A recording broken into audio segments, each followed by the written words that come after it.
காஞ்சி போயிருப்பீர், காஞ்சி போயிருப்பீர். என்ன செய்ய போறீங்க அந்த வீட்டுக்குள்ள? அந்த வீடு விளங்க வேண்டும் என்று சொன்னால் ஒரு நாட்டிலே மன்னவனுடைய ஆட்சி கேடுபோலமாக இருந்தால் அறம் இருந்து பயனில்லை. அதனால் இன்பம் விளையாது என்பதை நாங்கள் விளங்கிக் கொள்ள வேண்டும். எனவேதான் அளவிலே பெரிதாக இருக்கிறது என்பதற்காக கேட்கிறார்கள். இந்த உலகத்துக்கு இந்த தமிழினம் எதை கொடுத்திருக்கிறது? ரொக்கை கொடுத்திருக்கிறதா? முன்படியை ஆய்வுடன் கட்டி கொடுத்திருக்கிறதா? இல்லை. ஒருவரை மருத்துவராக வைத்தியசாலைக்கு அனுப்பிவிட்டு சில காலம் எல்லோருக்குமே தெரியும், இந்த மண்ணிலே அல்லப்பட்டு ஆற்றாமையினாலே இந்த மக்கள் அழுதார்கள். ஆற்றாமையினாலே இந்த மக்கள் அழுதார்கள். அந்த அழுகையினுடைய தாக்கத்தை ஒரு சில வருடங்களிலேயே இந்த மண்ணிலே அரசர்கள் கண்டுகொண்டார்கள். செல்வத்தை தொலைத்தார்கள்.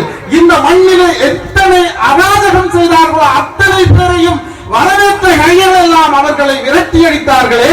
ஒரு மாம்பழத்தை, யாழ்ப்பாணத்தில் விடுகிற மாம்பழத்தை கூட இப்படி சொல்கிறோம், கருத்த குடும்பான் என்றுதான் சொல்கிறோம், குடும்பான் என்றுதான் சொல்கிறோம்.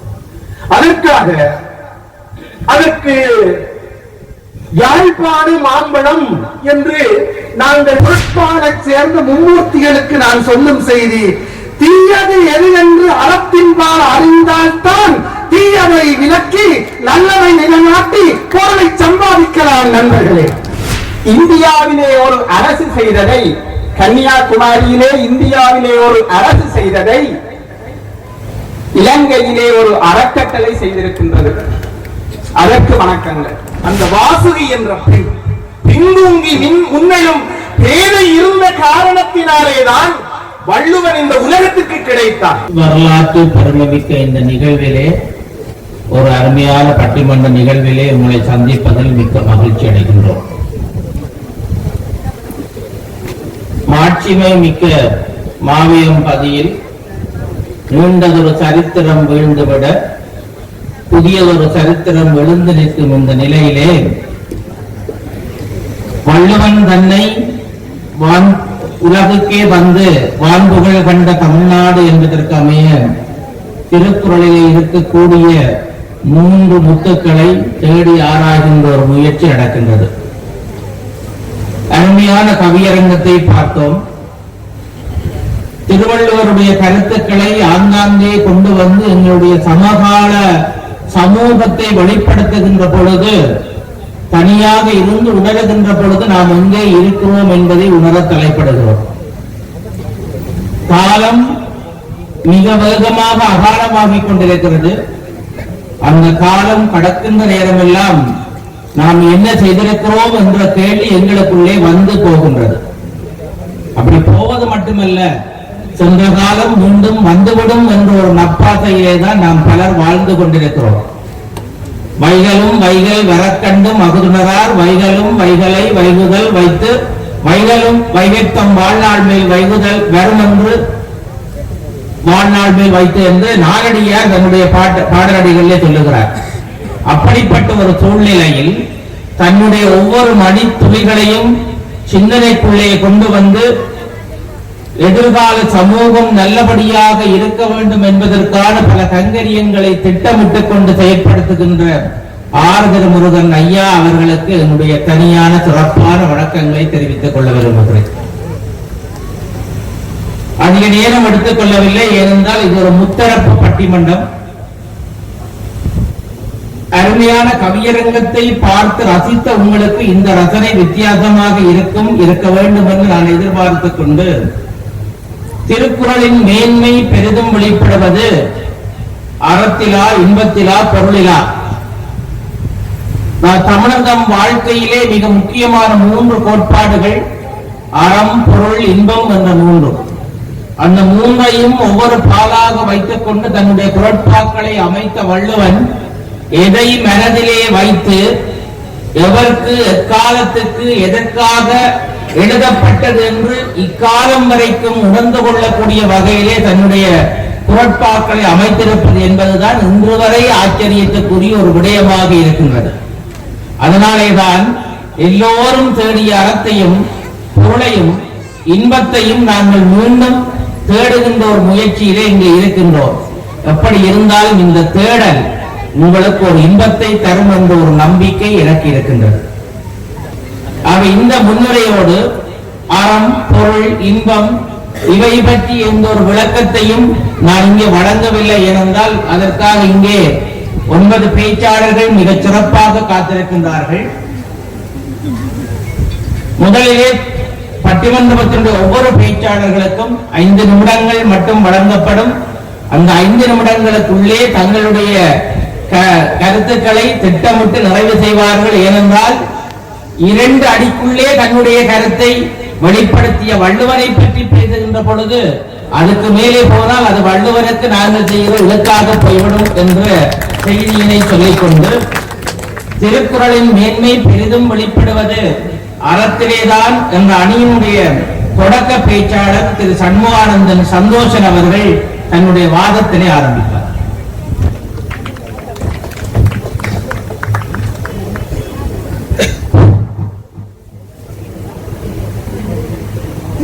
மாதா, பிதா, குரு, தெய்வம் ஆகிய சக்திகளை முதற்கண் வணங்கிக் கொண்டு என்னை இச்சபை ஏற்றிய என் தமிழையும் வணங்கிக் கொண்டு இச்சபையாம் சொற்சபை தன்னிலே அறத்தின் வழியே நின்று நல்ல தீர்ப்பை வழங்க வந்திருக்கின்ற நடுவரையா அவர்களே, நடுவர் வழி நின்று பேச வந்திருக்கின்ற அறத்தின் வழியிலே அவர் நிற்பதால் நடுவர் வழி நின்று பேச வந்திருக்கின்ற எந்தரப்பு வாதிகளே, நாட்டுக்குள்ளே வீட்டுக்குள்ளே பொருளை தேடி, நாட்டுக்குள்ளே பொருளை தேடி, நாடு கடந்தும் பொருளை தேடி கிடைக்காமல் தேடிக்கொண்டே இருக்கின்ற பொருளின் அணியினரே, இன்பத்து கடலில் மூழ்கி முத்தெடுத்து இன்பம் கிடைக்காமல் திளைத்துக் கொண்டிருக்கின்ற இன்பத்து அணியினரே, சத்தியம் தெரிந்த சபையோரே, உங்கள் அனைவருக்கும் சிறியேனின் இந்நேர வந்தனங்கள். இந்த மேடையிலே இருக்கின்ற அறிஞர்களின் பேச்சை அவையிலிருந்து கேட்ட எனக்கு அவர்களோடு பேசுகின்ற ஒரு சந்தர்ப்பத்தை அளித்த சிவபூமி அறக்கட்டளைக்கு மனமார்ந்த நன்றிகள். இன்று இந்த விழா சிவபூமி அறக்கட்டளையின் 25வது ஆண்டு விழா. பூஜ்ஜியத்திலே ஆரம்பிக்கப்பட்ட ஒரு ராஜ்யம் இன்று கிளை பரப்பி செஞ்சல் செல்வரின் சீரிய முயற்சியினால் விஸ்வரூபம் எடுத்து நிற்கின்றது. இந்தியாவிலே ஒரு அரசு செய்ததை, கன்னியாகுமரியிலே இந்தியாவிலே ஒரு அரசு செய்ததை இலங்கையிலே ஒரு அறக்கட்டளை செய்திருக்கின்றது. அதற்கு வணக்கங்கள். இது கட்டிட திறப்பு விழா சம்பந்தப்பட்ட விஷயம் என்றதால நான் கட்டிடத்தோடைய ஆரம்பிக்கிறேன். ஏனென்றால் நான் ஒரு பொறியியலாளர். ஒரு வீடு நடுகிறவர்களே, வீடு, அந்த வீட்டின் தரம் என்ன? வீட்டிலே முதலில் எதை போடுவார்கள்? வீடு கட்டுவதென்றால் முதலில் எதை போடுவார்கள்? அத்திவாரத்தை போடுவார்கள். அத்திவாரம் பலமாக இருந்தால்தான் அந்த வீடு பலமாக இருக்கும். திருவள்ளுவரும் திருக்குறள் என்கின்ற ஒரு வீட்டை கட்டினார். முதல் பாடாக அத்திவாரத்தை வைத்தார். அவர் ஏன் இன்பத்தை வைக்கவில்லை, பொருளை வைக்கவில்லை, அறத்தை வைத்தார் என்றால் அறம்தான் அத்திவாரம். அறம் நிலைத்தால் அங்கே எல்லாமே நிலைக்கும் என்பது திருவள்ளுவருக்கு தெரிந்திருக்கிறது, இங்கு இருப்பவர்களுக்கு தெரியவில்லை. அதனால் தான் அவர் பொய்யாமொழி புலவர். ஆக அந்த அறம் என்பது உயிர் போன்றது. உயிர் இல்லாத உடம்பு பயனற்றது. இந்த பொருளும் இன்பமும் அங்கங்கள் போன்றது. அவை இல்லாவிட்டாலும் அங்க வீணர்களாகவாவது வாழ்ந்து விடலாம். அறம் இல்லாவிட்டால் உயிர் வாழவே முடியாது. உலக நாட்காட்டிகள் கிபி என்று தெரிந்த காலத்திலே தமிழ் நாட்காட்டியாக திருவள்ளுவருக்கு முன், திருவள்ளுவருக்கு பின்னென திருவள்ளுவரை முன்னிலைப்படுத்தி தமிழ் இருக்கின்றது என்று சொன்னால் அதற்கு காரணம் அறம். கொஞ்சம் யோசித்து பாருங்கள். அறம் அற்றவனிடம் பொருளும் செல்வமும் பொருளும் இன்பமும் இருந்தால் அதனால் என்ன பயன்? சமூகத்திற்கும் பயனில்லை, அவனுக்கும் பயனில்லை. இந்த பொருட்பாலிலே வருகின்ற உயர் பதவிகள், அமைச்சு பதவிகள் எல்லாம் அறம் அற்றவனிடம் போய்விட்டால் நாளை என்ன படும் என்று நமக்கு தெரியாதா? அதே போல கூடா நட்பால் விளைகின்ற தீமைகள், அறமற்றவனின் நட்பால் வருகின்ற தீமைகள் நமக்கு தெரியாதா? அறமற்றவன் கற்ற கல்வியால் எந்த பயனுமே அல்ல. ஆக எல்லாவற்றுக்குமே அத்திவாரம் அறம். 1330 குறட்பாக்களிலே ஒரு குறள் இருக்கின்றது. அதைத்தான் வள்ளுவர் முன்னிலைப்படுத்துகின்றார். பகுத்துண்டு பல்லுயிர் ஓம்புதல் நூலோர் தொகுத்தவற்றுள் எல்லாம் தலை. நூலோர் என்று தன்னையும் சொல்றார்.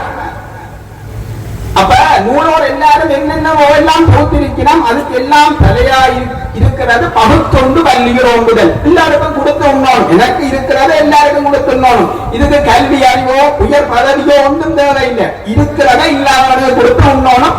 இதுதான் எல்லாவற்றுக்கும் தலை என்கிறார். அது எங்களுடைய அறத்துப்பாலுக்குள் தான் இருக்கிறது. அப்ப வள்ளுவரே தீர்ப்பை எழுதிவிட்டார், நீங்கள் அதை வழிமொழிந்தால் போதும். அதே போல பெண் விடுதலை பற்றி பாரதியார் பேசியதாக கூறுகிறோம். பாரதிக்கு எத்தனையோ நூற்றாண்டுகளுக்கு முன்பு வள்ளுவன் பேசிவிட்டான். சிறை காக்கும் காப்பவன் செய்யும் மகளிர் நிறை காக்கும் காப்பே தலை என்கிறார். ஒரு பெண்ணின் மீது கணவன், தனது மனைவி மீது கணவன் வைக்கின்ற அளவு கடந்த அன்பினால் அந்த மனைவியை அவன் சிறைப்படுத்துகின்றான். வேறு ஒருவரும் அபகரித்து விடக்கூடாது என்று சிறைப்படுத்துகின்றான். இது பாரதியார் காலத்திலேயே நடந்திருக்கிறது என்றால் வள்ளுவர் காலத்தில் எவ்வாறு இருந்திருக்கும் என்று கற்பனை செய்து பாருங்கள். ஆக அந்த காலத்தில் நடந்ததை வள்ளுவர் தவறு என்று சுட்டிக்காட்டுகின்றார். நிறை காக்க வேண்டும் என்கின்றார். அவருடைய கற்பு அவளை காக்கும். அவளை நீ சிறைப்படுத்தி வைத்தாரு, வீட்டை விட்டு அவளை சுதந்திரமாக பிரிய செய் என்று அன்றே வள்ளுவர் சொல்லி இருக்கின்றார். ஆக இதை அவர் சொன்னது வாழ்க்கை துணைநலம் என்கின்ற அதிகாரத்தில். அதைத்தான் இங்கே ஒரு தனி அதிகாரமாக பல்வேறு மொழிகளிலே வைத்திருக்கின்றார்கள். அப்ப துணை நலம் என்றால் பெண்களை கேவலப்படுத்துகிறாரா, பெண்களை துணை என்று சொல்கிறாரா என்று இவர்களை போன்ற சிலர் குழப்பக்கூடும். ஆனால் அருணையினார் என்ன சொல்கின்றார்? மொழிக்கு துணை முருகா எனும் நாமங்கள் என்கின்றார். அப்ப துணை என்பது ஒரு பலம், என்னை விட பலமானதுதான் துணை. அப்ப வள்ளுவன் அங்கே பெண்களை உயரத்திலே வைக்கின்றார். இதை நாங்கள் விளங்கிக் கொள்ள வேண்டும். முடிவாக முடிக்கின்றேன்.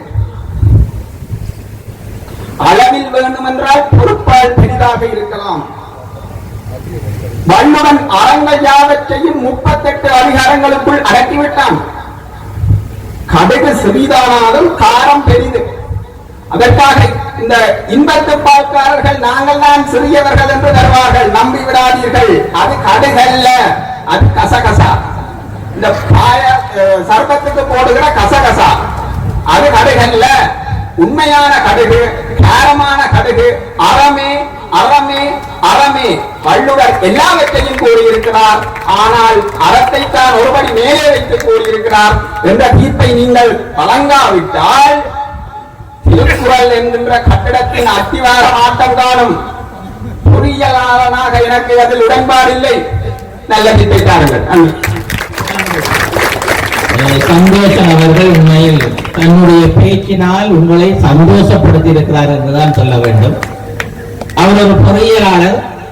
எப்பொழுதும் நாங்கள் திருக்குறள் எங்களுடைய வாழ்க்கைக்கு ஆதாரம் என்று பேசினால் நாங்கள் எந்த இடத்தில் இருக்கிறோமோ அதனோடு இணைத்து பார்ப்பதுதான் பொருத்தம். அதை அவர் நல்லபடியாக கையாண்டிருக்கின்றார்.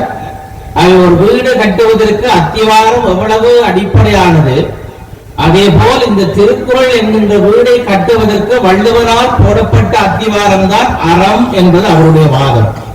ஆகவே அதை நாங்கள் அசைத்து விட்டு மற்ற இடத்துக்கு போய்விடக் கூடாது, போய்விட முடியாது என்பது அவருடைய வாதம். இதை விட இன்றைக்கு பேசப்படுகின்ற அல்லது 19ஆம் நூற்றாண்டுகளிலே பாரதி போன்றவர்களால் உணர்த்தப்பட்ட வலியுறுத்தப்பட்ட பெண் உரிமை, என்பது அன்றைக்கே வள்ளுவன் தன்னுடைய குரலிலே கொண்டிருக்கிறார் என்பதை ஒரு சில குரட்பாக்களினூடாக வெளிப்படுத்தியிருக்கின்றார். அவை அவருடைய பேச்சுக்களுக்கும் கருத்துக்களுக்கும் நன்றியினை தெரிவித்துக் கொண்டு இப்பொழுது நாங்கள் அறத்தின் வழியிலே, அதாவது அறத்தின் அடுத்த கட்டத்திலே பொருளை நாடி செல்லுகிறோம். ஆகவே திருக்குறளின் மேன்மை பெரிதும் வெளிப்படுவது பொருள்தான் என்ற அணியினுடைய தொடக்க பேச்சாளர் சஜீவன் அவர்கள்.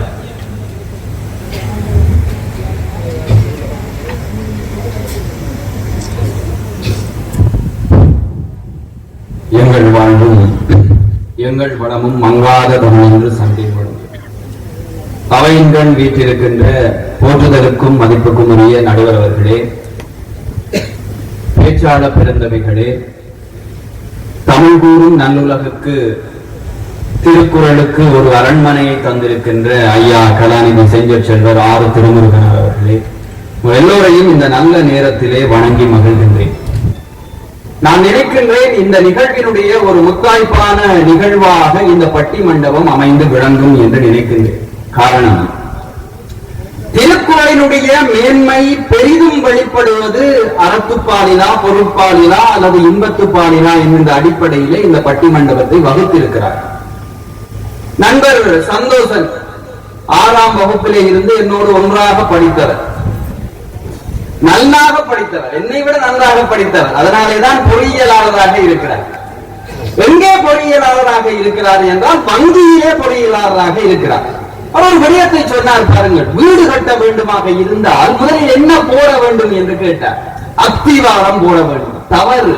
முதலில் வங்கியில் பணம் போட வேண்டும். வங்கியில் வேலை செய்கின்ற பொறியியலாளருக்கு அது தெரியவில்லை. தெரிந்தாலும் அதை மறைத்துக் கொண்டு பேச தொடங்கி இருக்கிறார். இந்த அவை ஏமாந்து விடக் கூடாது. பொருள் இல்லாவிட்டால் திருக்குறள் அரண்மனையும் கிடையாது, சந்தோஷனுக்கு வீடும் கிடையாது என்பதை நீங்கள் விளங்கிக் கொள்ள வேண்டும். திருக்குறள் 3 பால்களை கொண்டது. அதிலே பொருட்பால் தான் அதனுடைய மேன்மைக்கு பெரிதும் காரணமாக இருக்கிறது என்பதற்கு ஒரே ஒரு விடயம்தான். இங்கே காலையில் இருந்து இந்த அரங்கத்திலே பேசிய சான்றோர்கள், பெரியோர்கள் எல்லோரும் எதை சொன்னார்கள் என்றால், எங்களுடைய தமிழ் மொழியிலே எழுந்த நூல்களுக்குள்ளே இருக்கின்ற சிறப்புகள் எல்லாவற்றுக்கும் மேலாக திருக்குறளுக்கு ஒற்றை சிறப்பு என்று ஒன்று இருக்கிறது என்றால் அது நாடுகளை கடந்து, தேசங்களை கடந்து, இனங்களை கடந்து, மதங்களை கடந்து, மக்களை கடந்து எந்த ஒரு தூர நோக்கத்துக்காக அது பார்க்கப்படுகிறது என்றால் உலகம் பொதுமைக்குமாக பார்க்கப்படுகிறது. காலையில் இருந்து பேசியவர்கள் சொன்னார்கள், வள்ளுவன் தன்னை உலகினுக்கே தந்து வான்புகள் கொண்ட தமிழ்நாடு என்று. வள்ளுவன் தன்னை தமிழுக்கே தந்து வான்புகள் கொண்ட தமிழ்நாடு என்று சொல்லவில்லை, உலகத்துக்கே தந்தது என்றால் உலகம் பொதுமையும் ஏற்கக்கூடிய ஒரு விடயம் திருக்குறளிலே இருக்கிறது என்றால் அது பெரிதும் எதை உலகம் ஏற்கும் என்றால் பொருட்பாலிலே சொல்லப்பட்ட அத்தனையையும் தான் ஏற்கும். நீங்கள் எழுதி வைத்துக் கொள்ளுங்கள். திருக்குறளிலே அறம் மட்டும்தான் இருக்கிறது என்று வைத்துக் கொண்டால், அறத்துப்பால் மட்டும்தான் 133 அதிகாரங்களிலும் இருக்கிறது என்று வைத்துக் கொண்டால் அது ஒரு அறநூல், அவ்வளவுதான். தமிழிலே எழுந்த அறநூல்களோடு 10 ஒன்றாக இருந்திருக்கும். அல்லது இன்பத்துப்பால் தான் முழுவதும் இருக்கிறது என்றால் அது ஒரு சிற்றின்ப நூலாக இருந்திருக்கும். ஆனால் அதிலே பொருள் என்கின்ற ஒரு பால் பெரும் அதிகாரங்களோடு, பெருமளவு அதிகாரங்களோடு இருப்பதனாலேதான் அதை உலகம் கொண்டாடுகிறது. அந்த திருக்குறளுடைய மேன்மைக்கு அது காரணமாக இருக்கிறது. சின்ன உதாரணம் நடுவர்களே, இவர் அறத்தையும் இன்பத்தையும் பற்றி நண்பர் சொன்னார். வேற கணக்க போய் யோசிக்க தேவையில்லை. ஒரு சின்ன பிள்ளைக்கு நீங்கள் கசக்கின்ற மருந்தை கொடுக்க வேண்டும். வள்ளுவன் என்கின்ற மகா ஞானி இந்த உலகம் ஏதோ ஒரு நோய்வாயால் ஏதோ ஒரு பிறழ்வான இடத்தை நோக்கி போகிறது என்றால் அந்த சமூகத்துக்கு அவன் மருந்து கொடுக்க விரும்பினான். நல்ல மருந்தை பொருட்பாலிலே வைத்திருக்கிறான். தனியே அதை கொடுத்து விட்டால் அது போய் சேருமா? சேராது. நாங்கள் முதலிலே கசக்கின்ற மருந்தை கொடுக்க வேண்டுமாக இருந்தால் நல்ல தேனை நாவிலே முதலிலே தடவுவோம், பிறகு கசக்கின்ற மருந்தை கொடுப்போம். அந்த மருந்தை இன்னும் கசக்க கூடாது, கடைசியாகவும் கொஞ்சம் தேனை தடவிவிடும். தேனும் மருந்துதான், அதுவும் தித்திப்பானதுதான், போட்டுதலுக்குரியதுதான். அந்த தேனை போல இருப்பதுதான் திருக்குறளிலே அறமும் இன்பமும் என்பதை இந்த அவை உணர வேண்டும். அந்த சமுதாயத்தை காக்கின்ற மருந்தாக இருப்பதுதான் பொருட்பாலிலே இருக்கின்ற அதிகாரங்கள். இதை நான் சொல்லவில்லை. திருக்குறளை பற்றி நாலடியார் சொல்லுகிறது. வடிவிலா வையத்து மன்னிய மூன்றில் நடுவனது எய்த இருதலையும் எய்தும் என்று பதிவு செய்கிறது. நாலடியார் சொல்கிறது, நீங்க நடுவில் இருக்கிறது, நடுநாயகமாக இருக்கிறது பொருள், அது கிடைத்து விட்டால் அறமும் இன்பமும் தானாக சேர்ந்து வள்ளுவன் மிக தெளிவாக சொல்லுகிறான். அரண் ஈனும் இன்பமும் ஈனும் திறன் அறிந்து தீதென்று வந்த பொருள் முடிந்தது பட்டிமன்றம். நடுவர்களே, இது மிக இலகுவான ஒரு விடயம். நாங்கள் விளங்கிக் கொள்ள வேண்டுமாக இருந்தால் இன்னும் ஒருபடி மேல் சென்று விளக்கு நாங்கள் இதை ஆராய்ந்தால் பொருட்பாலிலேதான் கல்வி இருக்கிறது, அரசை பற்றி இருக்கிறது, அமைச்சை பற்றி இருக்கிறது என்றால் இந்த நாட்டுக்கு இந்த காலத்திலும் சரி, நிகழ்காலத்திலும் சரி, எதிர்காலத்திலும் சரி எது தேவை என்பதை தீர்க்க தரிசனமாக உணர்ந்த வள்ளுவன் எழுதி வைத்த மிக பிரதானமான பால் பொருட்பால் என்பதை நீங்கள் விளங்கிக் கொள்ள வேண்டும். நண்பர் அறத்தை பற்றி அதிகமாக பேசினால் அறம் இந்த நாட்டுக்கு தேவையானதுதான். ஆனால் பொருள் இல்லாவிட்டால் அறம் செய்ய முடியுமா என்கின்ற ஒரு கேள்வி எங்களிடத்திலே இருக்கிறது. வள்ளுவன் மிக தெளிவாக சொல்லுகிறான், செங்கோன்மை என்கின்ற அதிகாரத்திலே மிக தெளிவாக சொல்லுகிறான், அந்தனர் நூற்கும் அறத்திற்கும் ஆதியாய் நின்றது மன்னவன் போல் விளங்கிக் கொள்ள வேண்டும். ஒரு நாட்டிலே மன்னவனுடைய ஆட்சி கேடுகோலமாக இருந்தால் அறம் இருந்து பயனில்லை, அதனால் இன்பம் விளையாது என்பதை நாங்கள் விளங்கிக் கொள்ள வேண்டும். எனவேதான் அளவிலே பெரிதாக இருக்கிறது என்பதற்காக அதை நாங்கள் விட்டுவிட முடியாது. பொருட்பால் இந்த திருக்குறளினுடைய மேன்மையை பெரிதும் இந்த உலகத்திற்கு எடுத்து இயம்பி இருக்கிறது என்பதை சொல்லி நேரத்தை கருத்தில் கொள்ள நிறைவு செய்கின்றேன். நன்றி, வணக்கம். நன்றி சஜீவன். சஜீவன் அவர்கள் எப்பொழுதுமே யதார்த்தமாகவும் சுவையாகவும் பேசுவதிலே வல்லவர். வளர்ந்து வருகின்ற மிக முக்கியமான பேச்சாளர்கள் அவருடைய பேச்சை கேட்பதற்காக பலர் அவர் பேசுகிற இடமெல்லாம் சென்று வருவதை நாங்கள் காண முடியும். உண்மை சந்தோஷன் அவர்கள் சொன்னார்கள், அத்திவாரம் அறம் என்ற பொழுது எல்லாம் முடிஞ்சதுன்னு நினைச்சார். ஆனால் சஜீவன் சொன்னார், அது அல்ல, அத்திவாரம் போடுறதுக்கு முதல் பொருள் வேண்டும் என்று சொல்லுகிற பொழுது சற்று சிந்திக்கத்தான் தோன்றுகிறது. இங்கே சொன்னார்கள் முதல் கட்டமாக அறம் இருக்கிறது. ஆனால் சஜீவன் சொல்லுகிறார், அறம் பொருள் இன்பம் என்று 3 பிரிவு இருந்தாலும் நிறைய குறட்பாக்கள் இருப்பது பொருளிலேதான் என்பது அவருடைய வாதமாக இருக்கின்றது. ஆகவே இந்த எண்ணிக்கைகளை அல்லது முன் பின் என்பதை வைத்துக் கொண்டு நாங்கள் முடிவுக்கு வரலாமா என்பது பேசுகின்றவர்களுடைய வாதத்தின் பின்னர் தான் நாங்கள் பார்க்க முடியும். அவை இந்த பொருள் இல்லாது போனால் அறம் செய்ய முடியாது என்பது சஜீவன் அவர்களால் வைக்கப்பட்ட மிக முக்கியமான ஒரு வாதம். ஆகவே அதற்கு பதில் கொடுத்து திருக்குறளின் மேன்மை பெரிதும் வெளிப்படுவது இன்பத்திலேதான் அந்த அணியினுடைய தொடக்க பேச்சாளர் சர்வேசராக எல்லாம் வல்ல இறைவனை பிரார்த்தித்து மாவையில் ஒரு குரல் அடங்க திருக்குறள் எழுகின்ற இந்த தருணத்திலே அத்தகைய பெரும் வரலாற்று பணியை செய்திருக்கக்கூடிய கலாநிதி ஆறுமுகமணியாருடைய பாதம் தொழுது அரங்கத்தை அணி செய்கின்ற நடுவர்களே, ஆற்றமிக்க பேச்சாளர்களே, பேராசிரியர் சண்முகதாஸ், பேராசிரியர் சாகர், பேராசிரியர் சிவலிங்கராஜ ஐயா உள்ளிட்ட பெருமக்கள் இந்த அவையிலே சி தொண்டநாதன் ஐயா சுவாமிகளே, அரங்கம் நிறைந்திருக்கக்கூடிய உங்கள் அனைவருக்கும் இனிய இரவு நேர வணக்கங்கள். 9 பேர் அரங்கம் காணுகிற பொழுதே உங்களுக்கு உயிர் போயிருக்கும். அறக்க போறாங்க. இதற்கு பின்னர் பாட்டு இருக்கிறது. வள்ளுவன் முப்பால் வைத்தான், ஒரு பாலை 3 பேச வேண்டும். வரலாற்றினுடைய தருணம் என்பதனாலே முப்பாலுக்கு 3 9 பேர் இங்கே வந்தோம், ஒருவரை கூட்டி வந்தோம். 10ஆம் பேசுவதால் உயிர் கொடுப்பீர்கள் என்று நினைக்கிறேன். நிச்சயமாக அருமை தம்பி சந்தோஷம் அவர்கள் பேசுகிற பொழுது அத்திவாரம் அது இதெல்லாம் பேசினார். எனவே பிரச்சனை இதுதான். அவருக்கு அண்மையில் தான் திருமணம் ஆகியது.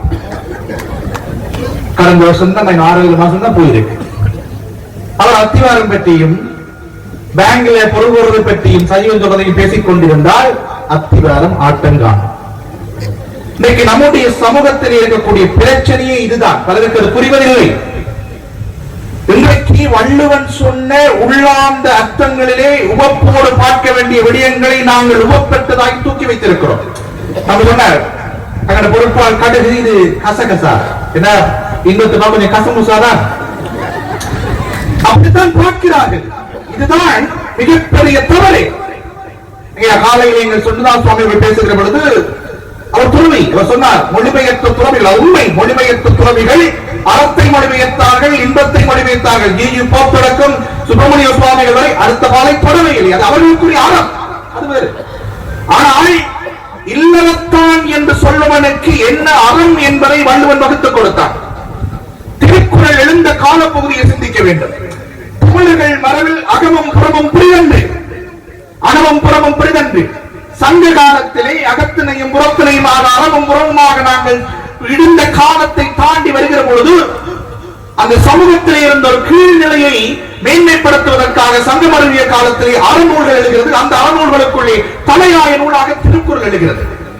அந்த சங்கம் அருவிய காலம் மக்கள் ஒழுக்க நெறி தவறி புரண்டு போயிருந்த காலம். இங்கே கவியரத்திலே கவியரங்கத்திலே கவிஞர்கள் அழுது வடிந்தார்கள் எங்கள் இன்றைய காலத்தை நினைத்து.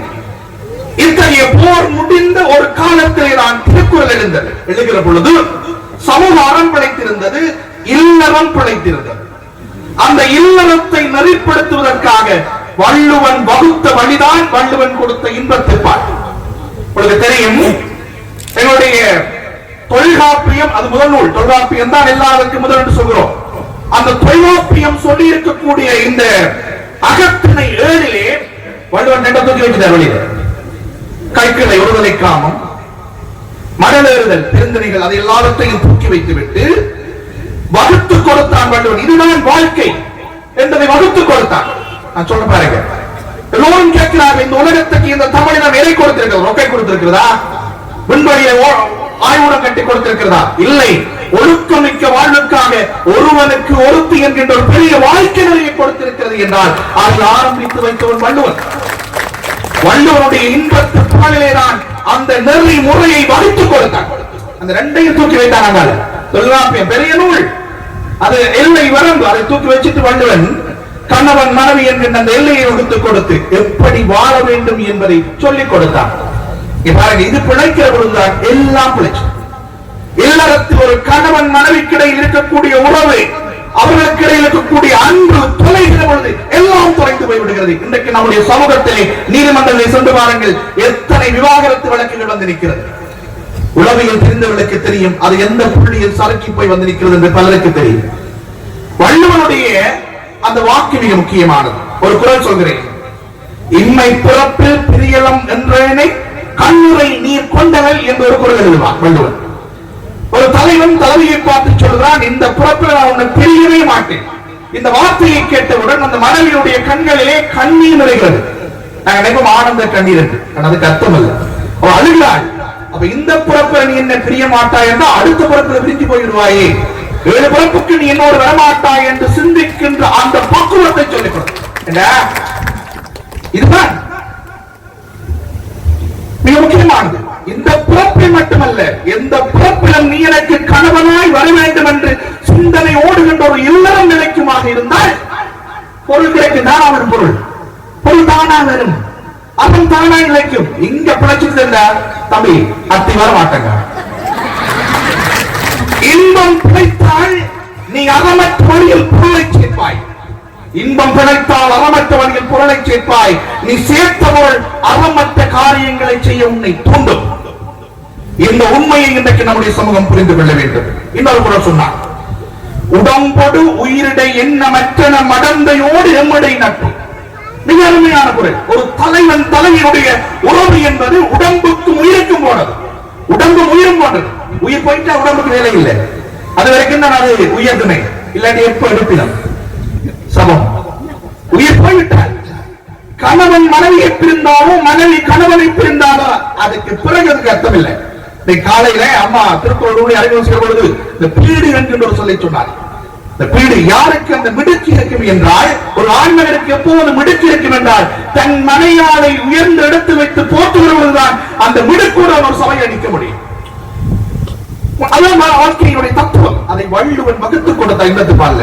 பேரரசு சின்னம் பார்க்கிற விளையாட்டுல இங்க இன்பத்து பால கொஞ்சம் தன்று பெருமிசு பார்த்து அளக்கின்ற கருத்து அல்ல. இது ஆழத்து நோடி சொல்லி வள்ளுவன் உலகத்திற்கு தமிழர்கள் தத்துவம் சொன்ன ஒரு பெரிய விடயத்தை சொல்லி போயிருக்கிறான். இன்றைக்கு நாம் நம் சமூகத்துக்கு சொல்லிக் கொடுக்க வேண்டிய கட்டாயம் இதுதான் என்று நான் நினைக்கிறேன். ஒரு செய்தியை சொல்லி நான் நிறைவு செய்கிறேன். திருக்குறளை ஒரு இன்ப இலக்கியமாக பார்க்கின்ற அறிஞர்கள் எதை சொல்கிறார்கள் என்றால், அது இல்லறத்தின் அடித்தளத்தை சொல்லிக் கொடுத்திருக்கிறது, அன்பின் சிறப்பை சொல்லிக் கொடுத்திருக்கிறது, காதலின் சிறப்பை சொல்லிக் கொடுத்திருக்கிறது என்று பதிவு செய்கிறார்கள். வள்ளுவனுடைய ஒரு அறிஞர், ஒரு உளவியலாளருடைய ஆய்வில் அவர் சொல்றான், வள்ளுவனுடைய இன்பத்து பாலை இந்த உலகம் சரியாக புரிந்து கொள்ளுமாக இருந்தால் இழிநிலை காமம் குறையும், இழிநிலை காமம் குறையும் என்று பதிவு செய்கிறார். விவாகரத்து குறையும் என்று பதிவு செய்கிறார்கள். ஒருவனுக்கு ஒருத்தி என்று இந்த உலகத்துக்கு தமிழினம் கொடுத்த உயர் அறம் உலகம் முழுவதும் பரவுவாக இருந்தால் விஞ்ஞானத்துக்கு வேலை இல்லை, எய்ட்ஸுக்கு மருந்து கண்டுபிடிக்கணும், வேலை இல்லை. வள்ளுவன் சொன்ன உயர்ந்த இல்லறம், உயர்ந்த இன்பத்து பாலக்காலம் கொண்டு வந்து சேர்த்த செய்தி இதுதான். ஒரு பொருளோடு முடிக்கிறேன். எனக்கு தெரியும் இன்பத்து பால் பேசுறா நீங்க நல்லா கேட்பீங்க, ஆனா அதுக்கு நேரம் இப்போது இல்லை. கருமணியில் பாவாய் நீ போவாய் யாழ் வீடும் திருநுதற்கு இல்லையிடம். ஒரு தலைவன் தலைவியை எங்கே வைக்கிறான்னா கண்ணுக்குள்ள இருக்கிற வெள்ள மொழியை வைக்கிறதா கருப்பு மொழியை உடம்புல எங்க வைக்கிறது யோசிச்சு வெள்ள மொழியா கருப்பு மொழியா யோசிச்சு கண்ணுக்குள்ள அந்த பார்வைக்கு பொறுப்பா இருக்கிற அந்த பாவை என்று இடத்துல கொண்டு வைக்கிறான் பக்குவமாக. பாரதியாட்டி பரவாயில்ல, அவள் இருந்துட்டு போகட்டும். இதை தாண்டி தலைவனை எங்க வைத்தார்? அண்ணன் கவிதையாளர் சொன்ன அந்த குரலை, நெஞ்சத்தார் காதலராக வைதுண்டல் அஞ்சு வரும் தேவாக்கு அறிந்து. தலைவி தன்னுடைய காதலை எங்க வைத்திருக்கிறாங்க? நெஞ்சத்துல. வள்ளுவர் எத்தனை தொண்டையில வச்சிருக்காங்க? நெஞ்சம் என்பது அந்த அர்த்தம் தொண்டை, அதாவது அதுக்கு அர்த்தம் தொண்டையில வச்சிருக்காங்க நெஞ்சம் என்று சொல்லு. அதுக்குள்ள வச்சுட்டா சூடானதை குடிச்சிட்டு அவனுக்கு சுட்டுவிடுமோ என்று சிந்திக்கின்ற சிந்தனையை தலைவி இருந்தால் என்றால் அந்த உறவு அப்படித்தான் இருக்க வேண்டும். இதை ஒவ்வொரு ஆண்மகனும் ஒவ்வொரு பெண்மகளும் பற்றுக்கொண்டு தேறிக்கொண்டு இந்த ஒருவனுக்கு ஒருத்தி என்ற இல்லறம் நடத்திவிட்டால் நீங்கள் சொல்லுகின்ற தெய்வம் தொழாளன் தொல்வது வாழ் பெய்யன பெய்யும் மழை பெய்யும், இப்படி எல்லாம் வெள்ளப்பெருக்கு வராது. அறநீனம் இன்பமும் ஈனம் திறனணிந்து தீரின்றி வந்த பொருள் என்று தீரின்றி பொருட்கள் வரும் வையத்துள் வாழ்வாங்கு வாழ்ந்து வாழ்வையும் தெய்வத்துள் நாம் வைக்கப்படுவோம் என்கின்ற செய்தியை பதிவு செய்து வள்ளுவனுடைய பெருமை நிலைத்திருப்பது இந்த காலத்திலே நாங்கள் அதிகம் பார்க்க வேண்டிய பக்கம். வள்ளுவன் சொன்ன இன்பத்து தாளில் ஊடாக அவர் சொல்ல வருகின்ற செய்தியை கேட்டுக்கொள்ள வேண்டும் என்ற செய்தியை விடுத்து விடைபெற்றுக் கொள்கிறேன். நன்றி. உண்மை அவருடைய பேச்சை பார்த்தால் ஒருவனுக்கு ஒருத்தி என்ற அந்த அறத்தை கொடுப்பது கூட இன்பத்திலேதான். ஒரு மிக முக்கியமான பதிவு. நாங்கள் எல்லோரும் இந்த காலகட்டத்திலே சிந்திக்க வேண்டிய விடயம், இன்றைக்கு நீதிமன்றங்களிலே அதிக அளவிலான விவாகரத்து வழக்குகள் அல்லது இல்லற பற்றிய பிரச்சனைகள் சார்ந்த வழக்குகள் தான் அதிகமாக இருக்கின்றன. ஆகவே அதற்குள்ளே தேடி பார்த்தால் பிரதானமான காரணம் சர்வேஸ்வரா சொன்னது போன்ற சில காரணங்களும் இல்லாமல் இல்லை. ஆகவே அறம் பொருள் என்பதை தாண்டி இன்பம் என்பது சரியான முறையிலே இருக்குமாக இருந்தால் பொருளும் வரும் அறமும் வரும் என்பது அவருடைய வாதம். அவை இப்பொழுது இல்லை, இங்கே மேன்மை பெரிதும் வெளிப்படுவது அறத்திலேதான். அந்த அணியினுடைய இரண்டாவது பேச்சாளர் பாலசண்முகன் அவர்.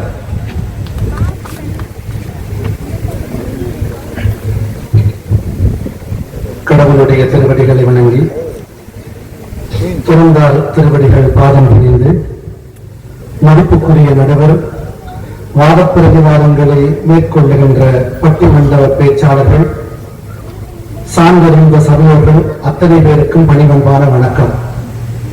நடுவர் அவர்களே, ஃபீஸ் வாங்காமையே இப்படி பேசுறார் சர்வேஸ்வரா. தற்செயலா சட்டத்தரணியா வந்திருந்தால் அவருக்கென்று ஒரு பதவியே உருவாகி ஜனாதிபதி சட்டத்தரணி எந்த மூளைக்கு அப்படி பக்காவா இருந்திருப்பார். என்ன வாங்கினார், எதுவுமே இல்லாட்டி இப்படித்தான் பிளேட் டு த கேலரி. அது இன்பத்து பால் வர உங்களுக்கு வாட்சி போட்டுது. அதுக்கு முன்னால நான் சொல்ல விரும்புகிற செய்தி, கவியரங்கத்துக்கு ஒரு சபாஷ் போடுவோம். கவியரங்கம் முடிஞ்சு அரை மணித்தியாலம் ஆச்சுது. அதனுடைய தாக்கம் பட்டிமன்ற பேச்சும் கவிதையாக வந்து கொண்டிருப்பதை நீங்கள் பார்த்துக் கொண்டிருக்கிறீர்கள். மீண்டும் மகாலிங்கேஸ்வர மண்ணை மேடைக்கு வந்து செல்கிறார். அந்த அரங்கத்துக்கு நன்றி தெரிவித்துக் கொண்டு சர்வேஸ்வராவோடு நான் ஒரு கருத்திலே உடன்படுகிறேன். எண்ணிக்கையை வைத்துக் கொண்டு பெருமையை அளக்க முடியாது என்றால் உண்மை. காரணம், இயல்களுடைய எண்ணிக்கை அறத்தின் பால் அதிகம், குரட்பாக்களினுடைய எண்ணிக்கை பொருட்பாலில் அதிகம், ரெண்டினுடைய எண்ணிக்கையும் இன்பத்துப்பாலில் குறைவு. அறத்துப்பாலை எடுத்துக்கொண்டால் பாயிரவியல், இல்லறவியல், துறவரையியல், ஊழியல், நாளியல், ஆனா 38 அதிகாரம். பொருட்பால் எடுத்துக்கொண்டால் அதற்குள்ள 3 இயல்: அரசியல், அமைச்சியல், ஒழிப்பியல். இன்பத்துப்பாலுக்கு வந்தால் களவியல், கற்பியல். இப்போ ஒரு கேள்வி, சங்க இலக்கியத்தில் இருக்கக்கூடிய சான்றாண்மை, சட்டம், இறுக்கம் எந்த இலக்கியத்திலும் இல்லை. நெடுநல் நாடு என்று ஒரு அற்புதமான இலக்கியம் 712 அடியிலே இருந்தது. ஒரே ஒரு அடி வேம்பு தலை ஆத்த நோன் காலகம் தூக்கி வடிவ வச்சார். அகத்தில இலக்கியத்தில் இல்லை. முதலில் பேசிய பேச்சாளருக்குத்தான் இந்த கேள்வி. என்ன கேள்வி என்றால், பொருட்பால் தான் உச்சமாக வள்ளுவரால் முன்வைக்கப்பட்டிருக்குமாக இருந்தால், இன்பத்துப்பால் தான் வள்ளுவரால் மிக உயர்வாக இந்த உலகத்துக்கு வெளிப்படுத்தப்பட்டிருக்குமாக இருந்தால், இன்று உலகம் ஏன் திருக்குறளை அற இலக்கியமாக தலைமையில் வைத்துக் கொண்டாடுகிறது என்று சொல்லுங்கள்.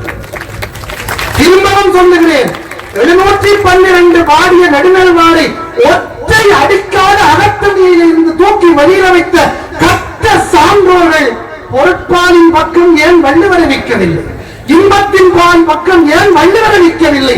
இன்று வரைக்கும் 11 கீழ்கணக்கு நூலிலே அற இலக்கியத்தின் தலையாய நூலாக திருக்குறளை கொண்டாடிக் கொண்டு இருக்கிறோம் என்றால், வள்ளுவர் கருதியதும் வள்ளுவர் சொன்னதும் அந்த வழியால் இந்த உலகம் விளங்கிக் கொண்டதும் திருக்குறள் நமக்கு அறத்தை சொல்வதற்கு இந்த நூல் என்பதை இந்த சபை விளங்கிக் கொள்ள வேண்டும்.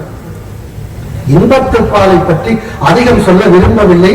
காரணம், இங்க சொல்லப்பட்டதும் ஏற்றுக்கொள்ளப்பட்டதும் கசகசா, இல்ல விரும்பினா கஜுபுலம், உங்களுக்கு எது விருப்பமோ அப்படி. முக்கியமா நான் சொல்ல விரும்புற 2 விஷயத்தில் அறத்தையும் பொருளையும் ஒரு சின்ன காட்சியிலே காட்டுகிறேன். அதுக்கு முன்னால ஒரு சின்ன விளக்கம். அறம் என்பது என்ன? அவையுடைய வரைவிலக்கணப்படி ஈதல் அறம். வள்ளுவருடைய இலக்கணப்படி பரிமேலழகர் சொல்லுவார், அறம் என்பது என்னவென்றால், செய்யென்று கட்டளையிடப்பட்டவற்றை செய்வதும் செய்ய வேண்டாம் என்று மறுக்கப்பட்டவற்றை செய்யாமல் விடுவதும் அறம். விதித்தன இயற்றுதல், விலக்கியன ஒழித்தல், இதுதான் அறம். பொருள் என்றால் தீவினை விட்டு ஈட்டல் பொருள். பொருட்பாலைச் சேர்ந்த மும்மூர்த்திகளுக்கு நான் சொல்லும் செய்தி, தீயது எது என்று அறத்தின்பால் அறிந்தால்தான் தீயதை விலக்கி நல்லதை நிலைநாட்டி பொருளை சம்பாதிக்கலாம். நண்பர்களே, தீவினை விட்டு ஈட்டல் பொருள். இனி இன்பம் என்றால் என்னவென்றால், காதலர் இருவர். இப்ப இருவரா காதலர்? 3வது வருது, 4வது வருது, 5வது வருது. அறம் இல்லாததன் விளைவு காதலர் இருவர் கருத்து ஒருமித்து ஆதரவு பட்டது இன்பம். கோட்ல போய் நிற்கிறது இன்பம். அதனால் சொல்லுகிறேன், இவ்வளவும் சொன்ன வள்ளுவர் வழி தெரியாமல் ஒழுங்கு தெரியாமலா வைத்தார்? எத்தனை குரல்கள் பேராசிரியர் அவர்கள், தமிழ்துறை தலைவர் அவர்கள் தன்னுடைய இன்றைய மாலை உரையிலே அழகாக வரிசைப்படுத்தினார் உரையாசிரியர்களை.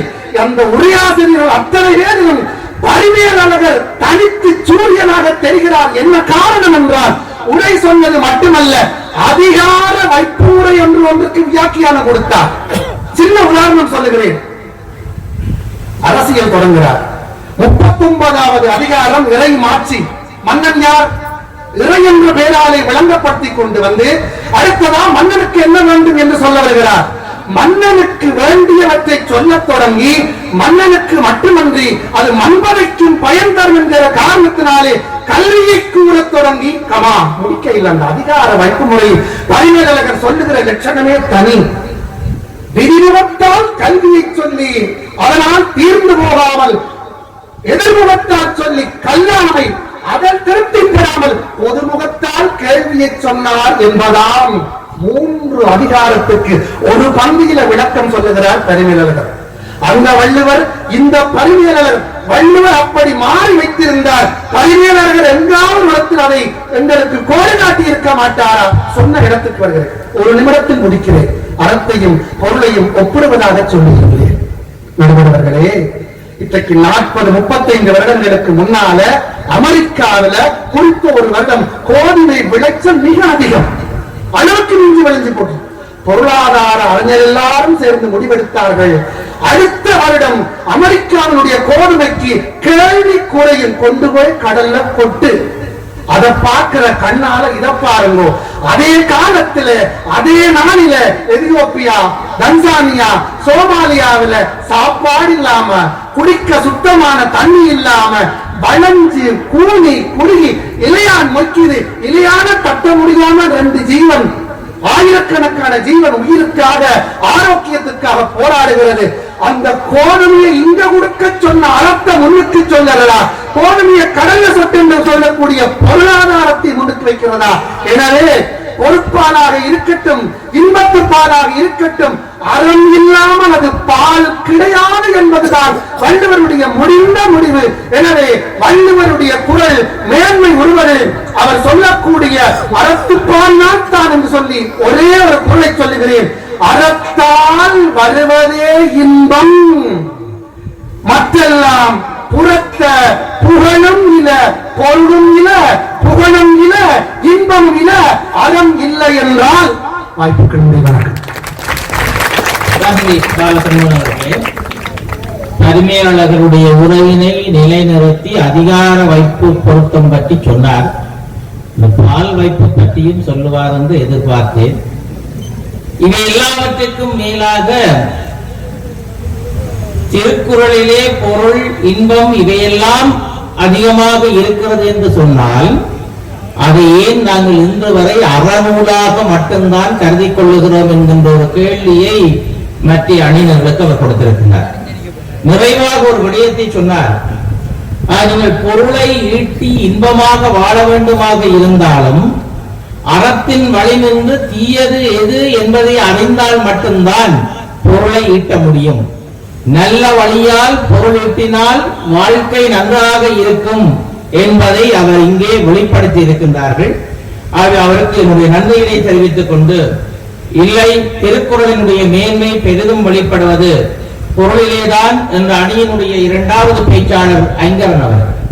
தமிழர் நெஞ்சில் காலமெல்லாம் வாழும் மூப்பிலா தமிழை வழங்குகிறேன். மண்ணுக்கும் இந்த இனத்திற்கும் பெருமை சேர்க்கும் அரும்பெரும் காரியங்களை எல்லாம் ஆற்றிவிட்டு அமைதியாக உட்கார்ந்திருக்கின்ற 6 திருமுருகனாருக்கு என்னுடைய அன்பான வணக்கம். சபையை அலங்கரித்துக் கொண்டிருக்கின்ற சான்றோர்களே, இந்த மேடையை அலங்கரித்துக் கொண்டிருக்கின்ற நடுவர் உட்பட்ட பேச்சாளர்களே, உங்களுக்கு என்னுடைய இரவு நேர இனிய வணக்கம். இந்த திருக்குறள் வளாகத்துக்குள்ளே நீங்கள் எல்லோரும் சென்றிருப்பீர்கள், நானும் சென்றேன். நீங்கள் எல்லோரும் கல்வெட்டிலே பதிக்கப்பட்ட திருக்குறள்களை பார்த்திருப்பீர்கள், ரசித்திருப்பீர்கள், அதற்கு அருகில் நின்று படம் எடுத்திருப்பீர்கள். ஆனால் நான் சற்று வித்தியாசமாக அந்த வாயிலாலே தாண்டி போகிற பொழுது இருக்கின்ற சில கல்வெட்டுக்களை பார்த்தேன். ஒவ்வொரு கல்வெட்டும் அந்த குறளை அங்கே கொண்டு போய் நிலைநிறுத்துவதற்காக பதிக்கப்பட்ட கற்கள். இந்த திருக்குறள் வளாகத்தை இந்த அளவு அழகு பொருந்தியதாக அமைப்பதற்காக பொருள் ஈந்தவர்களுடைய பெயர்கள் பொறிக்கப்பட்ட கற்கள் அங்கே பதிக்கப்பட்டிருக்கிறது. அது என்ன சொல்கிறது என்றால், இந்த உலகத்திலே அறம் செய்ய வேண்டுமாக இருந்தால் கூட பொருளால் தான் அதை செய்ய முடியும் என்பதை காட்டி நிற்கிறது. தம்பி சர்வேஸ்வரா அவர்கள் அற்புதமாக இன்பத்திற்காக பேசினார். தம்பி சந்தோஷம் பற்றி எங்களுடைய சஜீவனும் சர்வேஸ்வராவும் பேசி முடித்திருக்கிறார்கள். சர்வேஸ்வரா அருமையாக சொன்னார், இன்பத்து பாலில் இருக்கின்ற ஒவ்வொரு விடயத்தையும் நாங்கள் கற்றுக்கொண்டால் நீதிமன்றத்துக்கு போக தேவையில்லை, விவாகரத்து வழக்கு வராது என்றார். நடுவர் அவர்களை, இல்லானை இல்லாலும் வேண்டாள், ஈன்றெடுத்த தாயும் வேண்டாள். தம்பி சர்வேஸ்வராவை பொறுத்தவரையில் அவர் யாழ்ப்பாண பல்கலைக்கழகத்தினுடைய ஒரு உற்பத்தி. கல்வி பயின்றது அங்கே. முதல் பதவியாக விடுதி காப்பாளராக போனார், அதற்கடுத்ததாக பதிவாளராக போனார், அதற்கடுத்ததாக விரிவுரையாளராக வந்திருக்கிறார். கை நிறைய காசு, அவருக்கு இன்பத்தில் திளைக்க முடியும். அப்படி திளைப்பதனாலே அவர் பேசுகிறார், அது தப்பில்லை. எனக்கு திருமணமாகி இப்போ 15 வருடங்கள் தாண்டி இருக்கிறவர்களே, ஒரு வேளை சாப்பிடுவதற்கு என்னிடம் பணம் இல்லை என்றால், ஒரு குடும்பத்தில் அவ்வாறான ஒரு நிலைமை இருக்கும் என்றால், இவர் சொல்லுகின்ற இன்பத்து பாலில் திளைக்க முடியுமா என்று தயவு செய்து சபையில் இருப்பவர்கள் உங்கள் நெஞ்சில் கை வைத்து சொல்லுங்கள். எல்லானை எல்லாரும் வேண்டால் இழந்தெடுத்த தாயும் வேண்டாம் என்று சொன்னது வள்ளுவன். இந்த உலகம் பொருளினாலே தான் இயங்கிக் கொண்டிருக்கிறது. பாலசண்முகர் ஒரு அற்புதமான கருத்தை சொன்னார். திருக்குறள் என்பது அறநூல். ஆகவே நீங்கள் எப்படி அறநூலில் இருந்து கொண்டு பொருட்பாலையும் இன்பத்துப்பாலையும் சொல்வீர்கள் என்று நடுவர்களே, அது அறநூல் என்று சொன்னால் அல்லது அறநூல் பற்றித்தான் பேசுகிறது என்று சொன்னால், பொருட்பாலையும் இன்பத்துப்பாலையும் விட்டு அறத்துப்பாலே 1330 குறளையும் வள்ளுவன் வைத்திருக்கலாம் அல்லவா? அறத்துப்பால், பொருட்பால், இன்பத்துப்பால் என்று அந்த முப்பாக்களை இந்த சமூகத்துக்கு திருவள்ளுவன் தந்திருக்கிறான் என்றால் அதுக்கு காரணம் இருக்கிறது. இவர்கள் எல்லாம் அளவு கணக்கு சொன்னார்கள். எந்த அளவு கணக்கையும் விடுங்கள். நான் கேட்கிறேன், 700 குறள்களை பொருட்பாலே கொடுத்திருக்கிறான் வள்ளுவன் என்றால் அதற்கு காரணம் இருக்கிறது. யாருக்காக இந்த திருக்குறள் படைக்கப்பட்டிருக்கிறது என்று சொன்னால், இந்த உலகத்தில் வாழ்கின்ற அத்தனை பேருக்காகவும் படைக்கப்பட்டிருக்கிறது. தென்னாடுடைய சிவனே போற்றி, எல்லாத்தவர்க்கும் நிறைவா போற்றி என்பது போல இது ஒரு பொது நூலாக, உலக பொது மறையாக இருக்கின்ற நூல். ஒவ்வொருவருடைய வாழ்க்கை முறைமைக்காக படைக்கப்பட்ட நூல். அந்த படைக்கப்பட்ட நூலிலே பொருட்பாலிலே அரசியலிலே தொடங்கி குடியிலே கொண்டு வந்து அந்த ஒழுங்கிலே வைத்தார். அதை பற்றி நான் பேச தேவையில்லை. மிக அற்புதமாக பேசினார் எங்களுடைய பாலசண்முகன் அவர்கள்.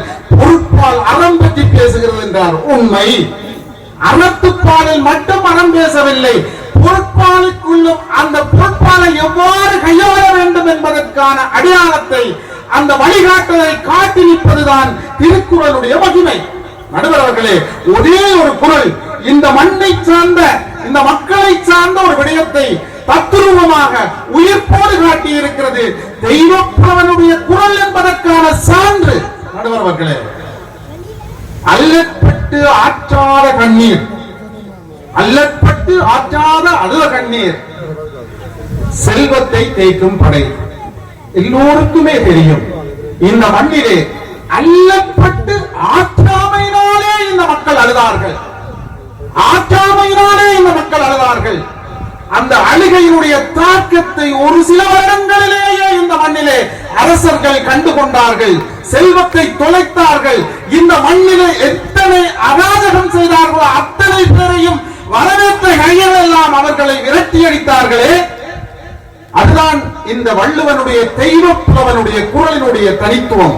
ஆகவே நீங்கள் சொன்னது போல அறத்தை பற்றி பேசுகிற இல்லறவியலையும் துறவியலையும் பேசுகின்ற அறத்துப்பால் என்பது நீங்கள் சொன்னது போல ஒரு அடிநாதமாக தொடங்கினாலும், இந்த குறள் யாருக்காக படைக்கப்பட்டதோ, இந்த உலகத்திலே வாழுகின்ற மக்களுடைய வாழ்க்கை முறைக்காக பொருட்பாலிலே தான் நான் ஆரம்பத்திலே சொன்னது போல அரசியலில் தொடங்கி குடியியலை கொண்டு வந்து எப்படி ஒரு இனம் வாழ வேண்டும் என்பதற்கான வழிவகைகளை காட்டியிருக்கிறது. அந்த வகையிலே பார்க்கிற பொழுது திருக்குறளிலே பொருட்பால் என்கின்ற பகுதி திருக்குறளுடைய மேன்மையை கொண்டு வந்து காட்டுகிறது.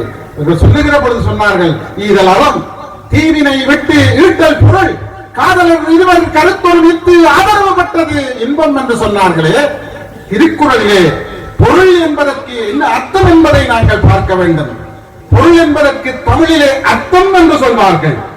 அறிவியலிலே இடையும் நீளம் அகலம் என்று சொல்லப்படுகின்ற அளவிடைகளின் ஊடாக காட்டப்படுவதை பொருள் என்று சொல்கிறார்கள்.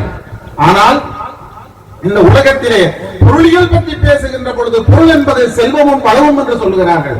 ஆனால் திருக்குறள் சொல்வது ஒவ்வொரு அர்த்தம், வாழ்க்கையிலே வாழ்வதற்கான ஒவ்வொருவருக்கு நீங்கள் சொன்னது போல இந்த பொருள் என்பது வெளிப்படையாக தெரிகின்ற செல்வமோ வளமோ அல்ல. ஒவ்வொருவரும் அறிந்து கொள்ள இந்த வாழ்க்கை நெறிமுறையை கடைபிடிப்பதற்கான அத்தனை அடிப்படைகளையும் கொண்டது திருக்குறளிலே காட்டப்பட்டிருக்கிற பொருட்பால் என்பதை நீங்கள் புரிந்து கொள்ள வேண்டும். அதுதான் திருக்குறளுடைய மேன்மையை இந்த சமுதாயத்திலே ஆழப்பதித்திருக்கிறது என்பதை புரிந்து கொள்ள வேண்டும் என்கின்ற என்கின்ற தயவான வேண்டுகோளோடு வாய்ப்பளித்தான் அவருக்கு நன்றி பாராட்டி விடுகிறேன். நன்றி வணக்கம். நன்றி நன்றி அங்கர் அவர்களே, மிக அற்புதமாக தன்னுடைய கருத்தை இங்கே ஆணித்தரமாக முன்வைத்திருக்கின்றார்கள். அவருடைய வாதம் திருக்குறள் ஒரு அறநூலாகத்தான் இருப்பது என்றால் அதற்குள்ளே பொருட்பால் காமத்துப்பால் எதற்கு என்பது அவருடைய அடுத்த கேள்வி. அது மட்டுமல்ல, அறம் செய்வதற்கு கூட நாங்கள் பொருளைத்தான் பயன்படுத்த வேண்டும் என்பது இன்னொரு வாதம். அவை ஆங்காங்கே பல குறள்களோடு தன்னுடைய வாதத்தினை நிலைநிறுத்தி இருக்கின்றார். அவருக்கு நன்றியினை தெரிவித்துக் கொண்டு அடுத்ததாக திருக்குறளின் மேன்மை பெரிதும் வெளிப்படுவது இன்பத்திலேதான் அந்த அணியினுடைய இரண்டாவது பேச்சாளர் ஹர்ஷன். வந்தமிக்க பாண்டியன் வார்த்திருத்தேன் தமிழே அன்பே ஆரியரே கண்ணே கலைமானே கற்கந்த நெற்கனியே காணியர்ந்த தேனே வாழ்க வள்ளுவன் குரல் போல் நீ நீடூழி வாழ்க என்று எல்லாம் இல்லை என் தமிழ்த்தாயை முதல் வணங்கி அமைக்கி வருகின்றேன். பெருமதிப்புக்கும் பேரன்பிற்கும் உரிய நடுவ பெருந்தகையவர்களே, ஆறுமுக நாவலார் வழிவந்த சைவ தமிழ் பெருந்தொண்டர் ஆறுதினமுறையா அவர்களே, அவையை அணி செய்கின்ற அறிஞர்களே, கவிஞர்களே, ஆண்டோர்களே, சான்றோர்களே, அனைத்து நல்லுள்ளங்களே, உங்கள் அனைவருக்கும் என்னுடைய இந்நேர வந்தனங்கள். திருக்குறளின் மேன்மைக்கு பெரிதும் காரணம் இன்பத்துப்பாலே என்கின்ற அடிப்படையில் என்னுடைய கருத்துக்களை பதிவு செய்வதற்காக வந்திருக்கிறேன். கடவுளினாலே மனிதர்களுக்கு பாடப்பட்ட நூல் பகவத்கீதை. மனிதர்களினாலே கடவுளுக்கு சொல்லப்பட்ட நூல் திருவாசகம். ஒரு மனிதனால் மனிதனுக்கு பாடப்பட்ட நூல் திருக்குறள். ஒரு மனிதன் மனிதனோடு இயல்பாக எதை பேசுவான் என்று சொன்னால் அவன் இன்பத்தை பேசுவான். அறம் பேசுவதற்கு பலர் இருக்கிறார்கள், பெரியவர்கள் இருக்கிறார்கள். ஒரு மனிதர்களாக இயல்பாக எங்களிடத்தில் நாங்கள் எதை அளவலாவிக் கொள்ள முடியும் என்றால் இன்பத்தை பேசிக் கொள்ள முடியும். அந்த இன்பத்தை முக்கியத்துவம் கொடுத்து பேசினான் வள்ளுவ பெருந்தகை. அதனால் அந்த இன்பத்துப்பாலின் நூலாகவே மேன்மை தாங்கிய ஒரு நூலாக இந்த திருக்குறள் இடம் பெற்றிருக்கிறது என்பதை பதிவு செய்ய விளைகிறேன். ஒருவர் வந்தார், கசகசா என்று சொல்லி போட்டு சென்றார். மற்றவர் வந்தார், ஏதோ கஜிவும் பிளம்ஸும் உண்டார். ரெண்டு பேரும் வீட்டை போறாங்க. வீட்டு போட்டு பிள்ளைகளோட இருக்கிறோம். என்ன பகிர்ந்தா ஒரு குடிபானம் கொஞ்சம் நல்லா இருக்கணும்டா கசகசா இருக்க தங்கோல் முன்னாடிக்கு அப்படியே ஊத்த வேண்டி வந்துரு நரவாசியோட. சக்கரை புக்க சாப்பிடணும்டா கஜுபுரம் போடத்தான் வேணும். முன்னாடி சாப்பிடலாம், ஒரு கொஞ்சத்தோட கழிச்சு வச்சிருவோம். இன்னும் 20-30 வருடங்கள் நீங்கள் வாழ வேண்டும். கசகசாவையும் கஜுபுரமையும் சேருங்கள். ஒரு நண்பனாக தம்பியாக பேசுங்கள். அதுதான் இங்கே ஒரு வாழ்க்கை இறுதி வரை இயல்பாக இன்பமாக இருக்க வேண்டும் என்று சொன்னால் அந்த சின்ன சின்ன எங்களுடைய இன்பங்கள் இல்லறத்தில் இருக்க வேண்டும். அதை வள்ளுவன் அழகாக சொன்னார், இயல்பாக சொன்னார். அதனாலேதான் நாங்கள் அந்த உங்களுடைய திருக்குறளின் மேன்மைக்கு அந்த இல்லறத்தை நல்லறமாக வாழ வைக்கக்கூடிய இன்பத்துப்பால் தான் அடிப்படை என்கின்ற அடிப்படையிலே நாங்கள் பேச வந்திருக்கிறோம். அதுதான் மேன்மை வெளியிட்டு. அறத்தை பற்றி பேசுவதற்கு பல நூல்கள் இருக்கிறது. 10-11 பெருமை அல்ல, 10-11 பெருமை அல்ல. பேசப்பட வேண்டிய விடயங்களை பலரும் பேச தயங்குகின்ற பொழுது அடித்து உரைக்கும்படி பேசி அதை இந்த உலகிற்கு உணர்த்தியதினாலேதான் நாங்கள் அந்த திருக்குறளினை மேதைக்கு காரணமாக இன்பத்துப்பாலை பேசிக் கொண்டிருக்கிறோம். அடுத்தொருத்தர் வந்தார், வீடு கட்டுற கதையெல்லாம் பேசிட்டு போனாங்க. அவர் சொன்னார் பணம் போடணும் என்று. அவருக்கு தெரியாது பணம் போடணுமோ பணம் எடுக்கணுமோ. அவர் சீதன வீட்டுல வாங்குறாங்க. இப்ப பணம் எடுக்கணும், கடன் எடுக்கணும், பணம் எடுக்கத்தான் அவர் அப்படி. அடுத்தவர் சொன்னார் அத்திகாரம் போடணும். சரி போட்டுட்டு கணவன் எடுத்தாச்சு, வீடு கட்டியாச்சு, போட்டுட்டு பால் காய்ச்சியாச்சு, பிறகு காஞ்சி போயிருப்பீங்க. காஞ்சி போயிருப்பீங்க, என்ன செய்ய போறீங்க அந்த வீட்டுக்குள்ள? அந்த வீடு விளங்க வேண்டும் என்று சொன்னால் அதற்குள் ஒரு விளக்கேற்ற வேண்டும். ஒரு நாள் அல்ல, ஒவ்வொரு நாளும் விளக்கேற்ற வேண்டும். ஒவ்வொரு நாளும் விளக்க வேண்டும். அந்த விளக்கை நீங்கள் ஏற்ற வேண்டும் என்று சொன்னால் நீங்கள் எண்ணெய் ஊற்ற வேண்டும். அந்த இருவரும் இணைந்து அந்த இன்பமாக வாழுகின்ற அந்த வீட்டிற்கான அடிப்படை எங்கள் இன்பத்துப்பாலிலே தான் இருக்கிறது. படியுங்கள், படித்து தெளியுங்கள். இது ஏன் இந்த திருக்குறளை நான் இன்னும் இதாக பார்க்கிறேன்? அந்த காலத்திலே உலக வாழ்வு மறுப்பு கொள்கை என்பது ஏற்றுக்கொள்ளப்பட்டிருந்தது. துறவரமே முக்திக்கான ஒரே வழி என்று சொல்லப்பட்டுக் கொண்டிருந்தது. அதை மாற்றி இல்லறத்திலே நல்லறமாக வாழ்வதன் ஊடாக நாங்கள் முத்திப்பேரனை அடைய முடியும் என்பதை அடித்து கூறிய பெருந்தகை வள்ளுவன் என்று நான் பார்க்கிறேன். இந்த உலக மறுப்பு வாக்கு கொள்கைக்கு மூலமாக ஒரு கருத்தினை பதிவு செய்து இல்லறம் தான் நல்லறம் என்று சொன்னான் பாருங்கள் வள்ளுவன். அந்த இடத்திலே அவன் மேலே வருகிறான். அந்த இன்பத்து பாலினாலே எங்களுடைய திருக்குறள் மேலே பெறுகிறது. இதுதான் அடிப்படை. தயவு புரிந்து கொள்ளுங்கள். வையத்தில் வாழ்வாங்கு வாழ்பவன் தெய்வத்தில் வைக்கப்படும் என்று சொன்னான் வள்ளுவன். நீ வையத்தில் வாழ்வாங்கு வாழ்பவன் என்றால் என்ன?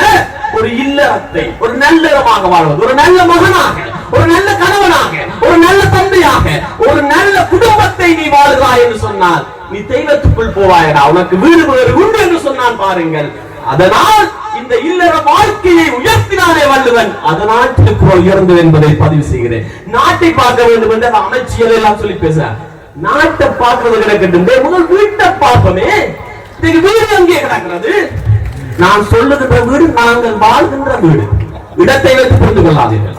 வீட்டை பார்ப்போம். இன்னைக்கு வீடு எங்கே கிடக்கிறது? அண்ணன் சொன்னார் சர்வேஸ்வரா, எத்தனை விவாகரத்து வழக்குகள். வீடு எங்கே போய் கொண்டிருக்கிறது? இயல்பாக புரிந்து கொள்கிறார்கள்.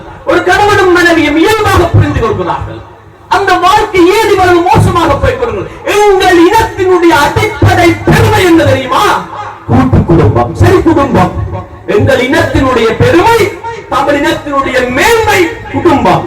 அந்த குடும்பத்தை வள்ளுவன் மேன்மைப்படுத்தியதினாலேதான் திருக்குறள் மேன்மை பெற்றது என்று நான் பேச வந்திருக்கிறேன். இந்த குடும்பம் தான் அந்த இனத்தின் மேன்மை. அதை நீ மேன்மைப்படுத்தும்படியாக வாழு வாழு வாழு என்று வள்ளுவன் சொன்னான், மீண்டும் மீண்டும் சொன்னான். அதனால் அந்த குறள்களின் அடிப்படையில் பேசுகிறேன். நாங்கள் சிறந்த முறையிலே வாழ்வதனூடாக, இந்த இல்லறத்தை நல்லறமாக வாழ்வதனூடாக மேன்மையான வாழ்க்கையை வாழ முடியும். அதை சொல்லித்தந்த வள்ளுவன் எங்களை மேன்மைப்படுத்தினான். இன்பத்துப்பால் திருக்குறளை மேன்மைப்படுத்துகிறது.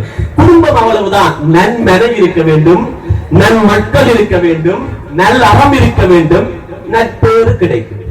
இவ்வளவுதான், இவ்வளவுதான்.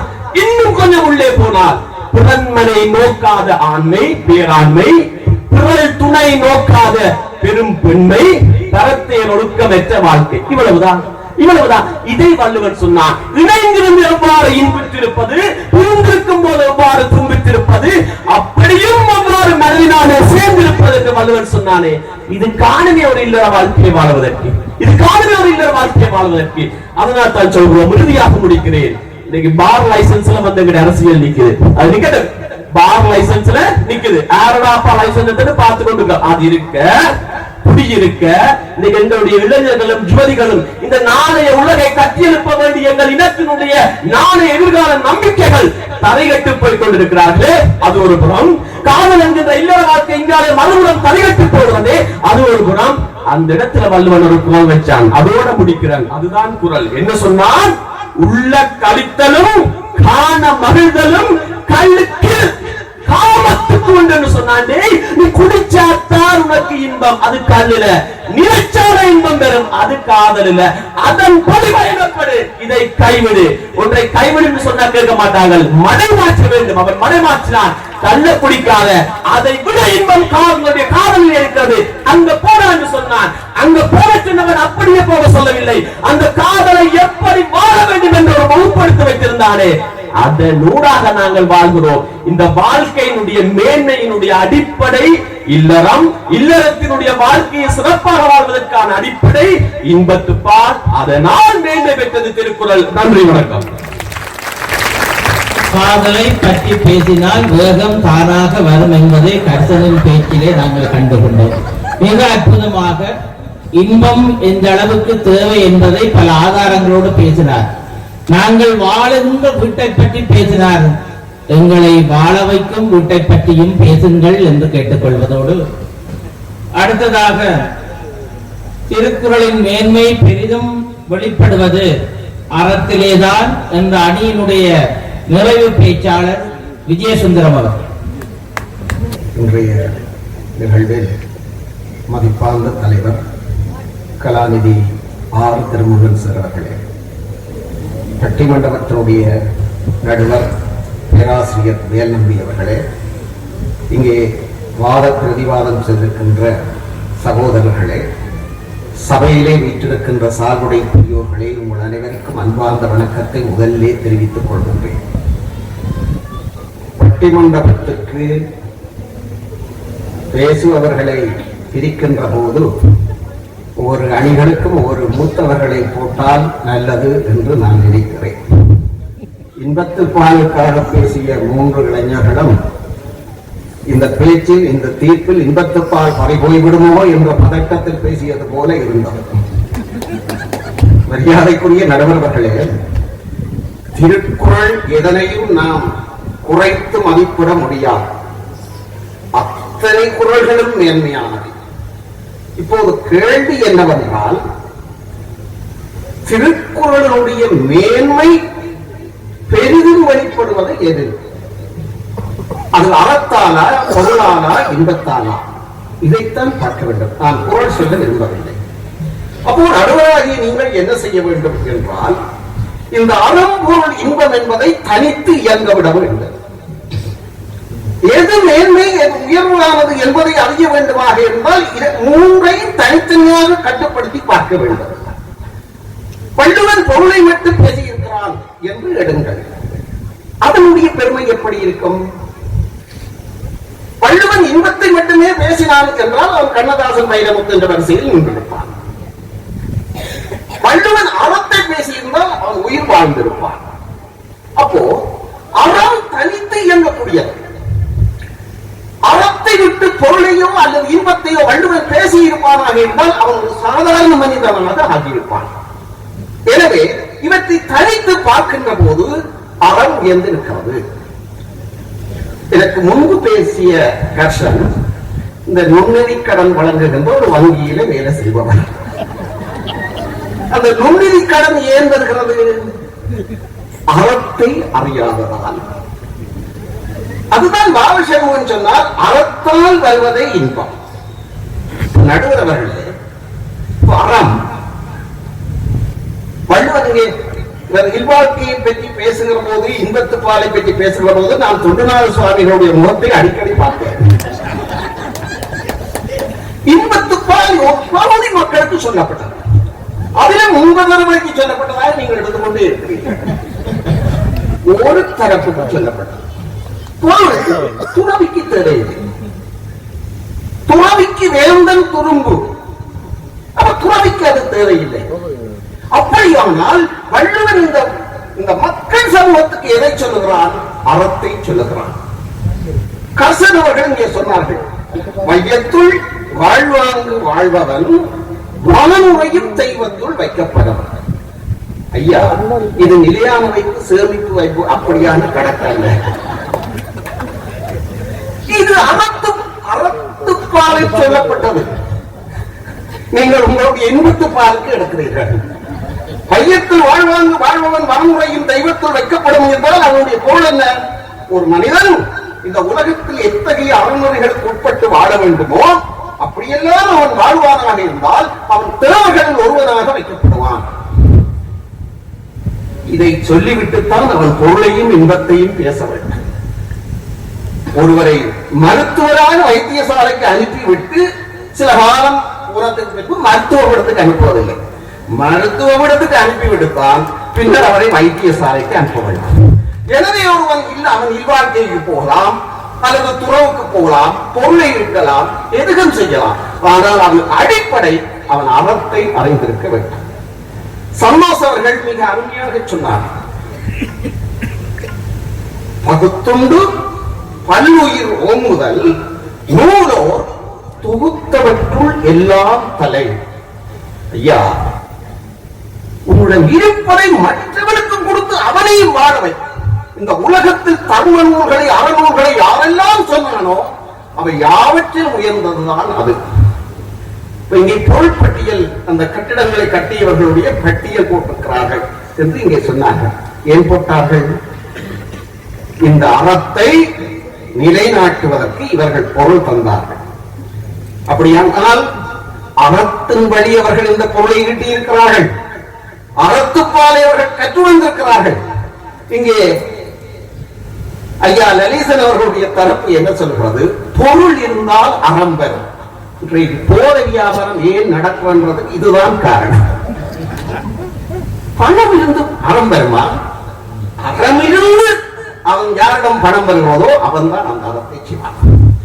எனவே நண்பர்களே, ஒரு திருக்குறள் வளாகத்தை திறந்து வைத்து நடக்கின்ற அந்த பட்டிமண்டலத்தை பொருளால் திருக்குறள் மேன்மை அடைந்தது, இன்பத்தால் திருக்குறள் மேன்மை அடைந்தது என்று நீங்கள் தீர்ப்பு வழங்கினால் இந்த மாவட்டத்தில் ஒரு கரை படிந்ததாக அது அமையும். நடுநிலை பற்றி வள்ளுவன் பேசுகிறான். கேடும் பெருக்கமும் இல்லல்ல நெஞ்சத்து கோடாமை சான்றோர்க்கு அணி.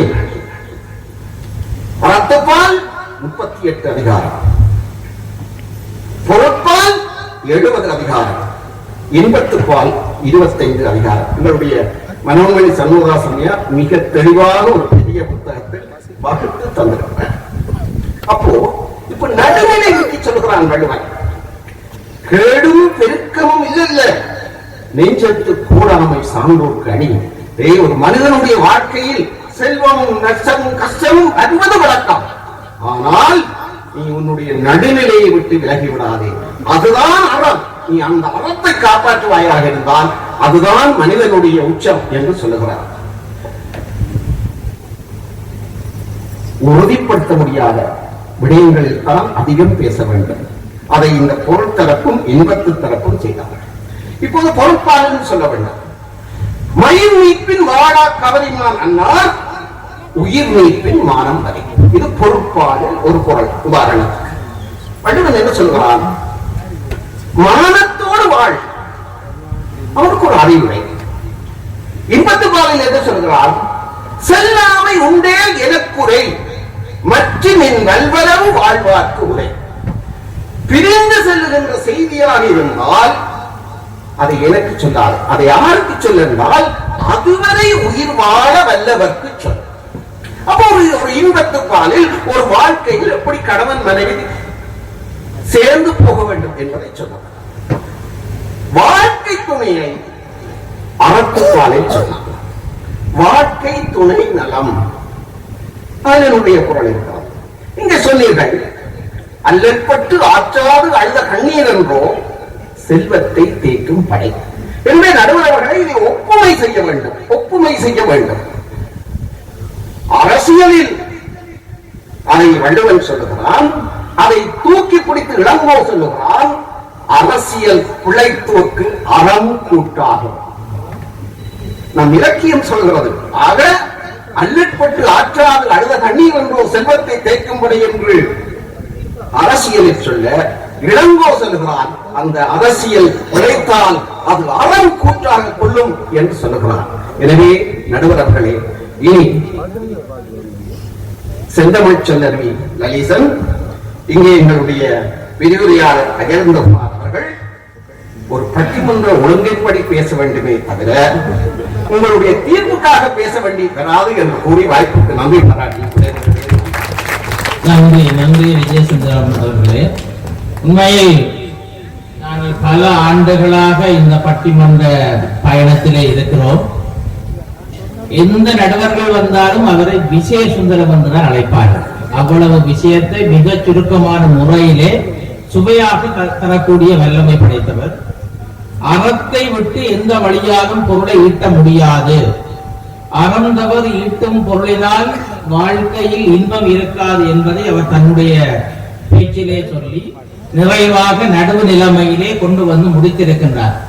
அவை அவருக்கு எங்களுடைய நன்றிகளை தெரிவித்துக் கொண்டு, இல்லை திருக்குறளின் மேன்மை பெரிதும் வெளிப்படுவது பொருளில் தான் என்ற அணியினுடைய நிறைவு பேச்சாளர் லலிசன் உலரும் குண்டலமும் கைத்தி விளையாமதியும் கருவை மார்பின் மீதுள்ள சிந்தாமணியும் மெல்லடையில் மேகலையும் சிலம்பார் இன்ப போதொழில் பூந்தாமரையும் பொன்முடி சூளாமணியும் புலியை சூடி நீதியுளிர் செங்கோனாய் திருக்குறளை தாங்கும் தமிழ் நின்று வாழ்க.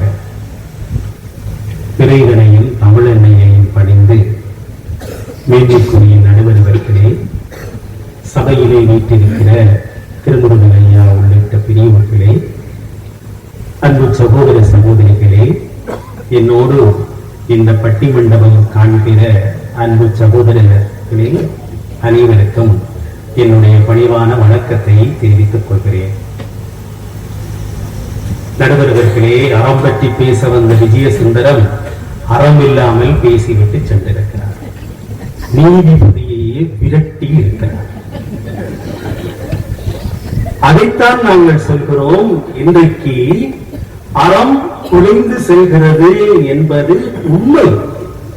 ஆனால் இந்த பட்டிமண்டபத்தினுடைய தலைப்பு எவ்வாறு இருக்கிறது என்றால், திருக்குறளுடைய மேன்மை பற்றி பேச வேண்டுமே தவிர வள்ளுவர் எதை வலியுறுத்தி பாடினார் என்று இங்கு கேள்வி எழுப்பப்படவில்லை. மேன்மை என்றால் இன்றைக்கும் திருக்குறள் வாழ்கிறதே, அதற்கு என்ன காரணம் என்று ஆராய்ந்தால் அந்த மேன்மைக்குரிய காரணம் அந்த திருக்குறளுடைய உயர்வாக நிலைநிறுத்தப்படும். அன்புக்குரியவர்களே, ஒரு கணம் சிந்தித்து பாருங்கள். வள்ளுவர் தன்னுடைய குறட்பாக்களுக்குள்ளே பொருள் பற்றி பாடுகிற பொழுது அரசியல் என்றால், அங்கவியல் என்றால் இன்னும் பாட வேண்டும் என்று மனதிற்குள்ளே ஊற்றெடுக்க எஞ்சியதை எல்லாம் சேர்த்து ஒளிவியல் என்று பாடினார். அது திருக்குறளுக்கு இருக்கிற பெருமை. மேன்மை என்றால் இவர்கள் அத்திவாரம் என்று அறத்தை பற்றி பேசினார்கள். நாங்கள் அதை ஒத்துக்கொள்கிறோம். அறம் என்பது அத்திவாரம் தான். ஆனால் எந்த ஒரு கட்டடத்தையும் பார்க்கிறோம். யாழ்ப்பாணத்திலே ஒரு உயர்ந்த கட்டடம் இருக்கிறது. யாழ்ப்பாணம் திருவள்ளுவர் கலாசார மையம். சரி, அதனுடைய அத்திவாரம் உறுதியாக இருக்கிறது என்று பார்ப்போமா? கட்டடத்தினுடைய மேன்மை அது எவ்வளவு உயரமாக இருக்கிறது, எவ்வளவு வசதியாக இருக்கிறது என்று பார்ப்போமா? அத்திவாரத்தை நாங்கள் பார்ப்பதில்லை. அதனுடைய மேன்மைதான் இங்கே கேள்வியாக இருக்கிறது. இத்திருக்குறளை அறநூல் என்று சொன்னார்கள். நாங்கள் ஒரு மாம்பழத்தை, யாழ்ப்பாணத்தில் விடுகிற மாம்பழத்தை கூட எப்படி சொல்கிறோம்? கருத்த கொடும்பான் என்றுதான் சொல்கிறோம். கொடும்பான் என்றுதான் சொல்கிறோம். அதற்கு யாழ்ப்பாண மாம்பழம் என்று நாங்கள் தனித்து பெயர் வைப்போமா என்றால் இல்லை. நடுவர் அவர்களே, இங்கே அறம் பற்றி வள்ளுவர் சொன்னாலும் அறத்தினுடைய மேன்மை தங்கி இருப்பது பொருளிலேதான். எனவேதான் அவர் சொன்னார், பொருளில்லார்க்கு இவ்வுலகம் இல்லை என்றார். பொருளில்லார்க்கு, அறமில்லார்க்கு இவ்வுலகம் இல்லை என்று சொல்லவில்லை. பொருளில்லார்க்கு இவ்வுலகம் இல்லை என்றார். ஏனென்றால் அறத்தை தாங்குவதும் பொருள்தான், இன்பத்தை தாங்குவதும் பொருள்தான். இன்பத்தை எடுத்தால் களவியல், கற்பியல் என்று பாடியிருக்கிறார். களவியல் பற்றி நீங்கள் வலியுறுத்தினால் அடுத்து வருகிற அஜந்தகுமார் பருத்தித்துறை கோர்ட்டிலே ஆஜராக வேண்டி வரும். சர்வேஸ்வரா யாழ்ப்பாண கோர்ட், அங்கால இருக்கிறவர் மல்லாரம் கோர்ட். களவியல் தான் இன்றைக்கு நாடு சீர்கெட்டு போவதற்கு என்ன காரணம்? ஒரு கணம் சிந்தித்து பாருங்கள். இவற்றை எல்லாம் உள்வாங்க போகிறோமா? இன்றைக்கு எங்களுடைய நாடு கூட பொருளைத்தான் நாடி நிற்கிறது. நாடு மேன்மையுற வேண்டும் என்றால் காரனுடைய விதியெல்லாம் இன்றைக்கு பேஸ்புக்ல வந்தேன். நாடு பொருளை நாட வேண்டும் என்றால், பொருளிலே மேன்மை அடைய வேண்டும் என்றால் பொருளினுடைய வருகை மேன்மையாக இருக்க வேண்டும். அதற்காக அறவழியிலே தான் பொருளீட்ட வேண்டும். நான் அதை ஒத்துக்கொள்கிறேன். அறவழியிலே பொருளீட்ட வேண்டும் என்பதற்காக அறந்தான் பெரிது என்று நிற்க முடியாது. பொருள் தான் அங்கே முதன்மை பெறுகிறது. பொருள் உயர்கிற பொழுதுதான் அந்த திருக்குறளினுடைய மேன்மை உலகிலே உயர்வு பெறுகிறது. நடுவர்களே, இந்த நாடு மானத்தை பெரிதென்று கருதிய நாடு. மானம் பெரிதென வாழ்ந்திடுவான், மற்றவர்க்காக உயிர் கொடுப்பான் என்று தமிழனுடைய குணத்தை பாரதிதாசன் பாடினார். அந்த மானம் பற்றி சொல்வது கூட எது என்று கேட்டால் திருக்குறளுடைய பொருள் அதிகாரம் தான். ஒரு கணம் சிந்தித்து பாருங்கள். நீங்கள் அறம் அறம் அறம் என்று நண்பர் விஜயசுந்தரம் அவர்கள் பேசினீர்களே, என்கிற அதிகாரம் அறம் சார்ந்தது. நாங்கள் எதற்கெடுத்தாலும் இது என்னுடைய விதி, இது என்னுடைய விதி என்று இருந்துவிட்டால் இவ்வுலக வாழ்க்கை வாய்க்குமா? வகுத்தான் வகுத்த வகையெல்லாம் கோடி தொகுப்பாக்கும் துய்த்தல் அரிது என்றால் காத்து கொடுத்துக் கொண்டிருக்க வேண்டியது. எனவேதான் வள்ளுவன் சொன்னார், ஆழ்வினை உடைமை என்கிற அதிகாரத்திலே சொன்னார், விதியை கூட வெல்லலாமடா உன்னால் வெல்லலாம், ஊழையும் உப்பக்கம் காண்பர், முயற்சி செய், உழைவின்றி தாழாது முயற்சிப்பவர் என்று நீ விடாது முயற்சி செய், விடாது முயற்சி செய் என்று உபதேசம் செய்தான் வள்ளுவன். ஆகவேதான் நாங்கள் சொல்கிறோம், பொருள் அதுதான் எங்களை உயர்த்தி வைக்கும். அப்படி உண்மை என்றால், அது உலகியல் யதார்த்தம் என்றால், இன்றைக்கு அமெரிக்கா, சீனா, இந்தியா இது எல்லாம் பொருளாதாரத்திலே வல்லரசாகியது உண்மை என்றால், பொருள் அறவழியிலே ஈட்டப்பட வேண்டும். அங்கே உயர்ந்து நிற்பது அறமல்ல, பொருள்தான் என்று சொல்லி வாய்ப்புக்கு நன்றி சொல்லி விடை கொடுக்கிறேன். நன்றி, வணக்கம். பொருள் அறவழியிலே ஈட்டப்பட வேண்டியது என்றாலும் பொருள் உச்சமாக இருக்கின்ற பொழுதுதான் அதற்கு மேன்மை கிடைக்கின்றது என்பதை சில பொருட்களினுடைய ஆதாரத்தோடு லலிசன் அவர்கள் மிக சிறப்பாக நமக்கு தந்திருக்கின்றார்கள். அவை அறம் செய்வதற்கு கூட பொருள்தான் வேண்டும் என்பதை அவர்கள் மீண்டும் வலியுறுத்தி சென்றிருக்கின்றார். அவருக்கு எங்களுடைய நன்றிகள். இப்பொழுது மேன்மை பெரிதும் வெளிப்படுவது இன்பத்தில் தான் என்ற அணியினுடைய நிறைவு பேச்சாளர் அஜந்தகுமார் அவர்.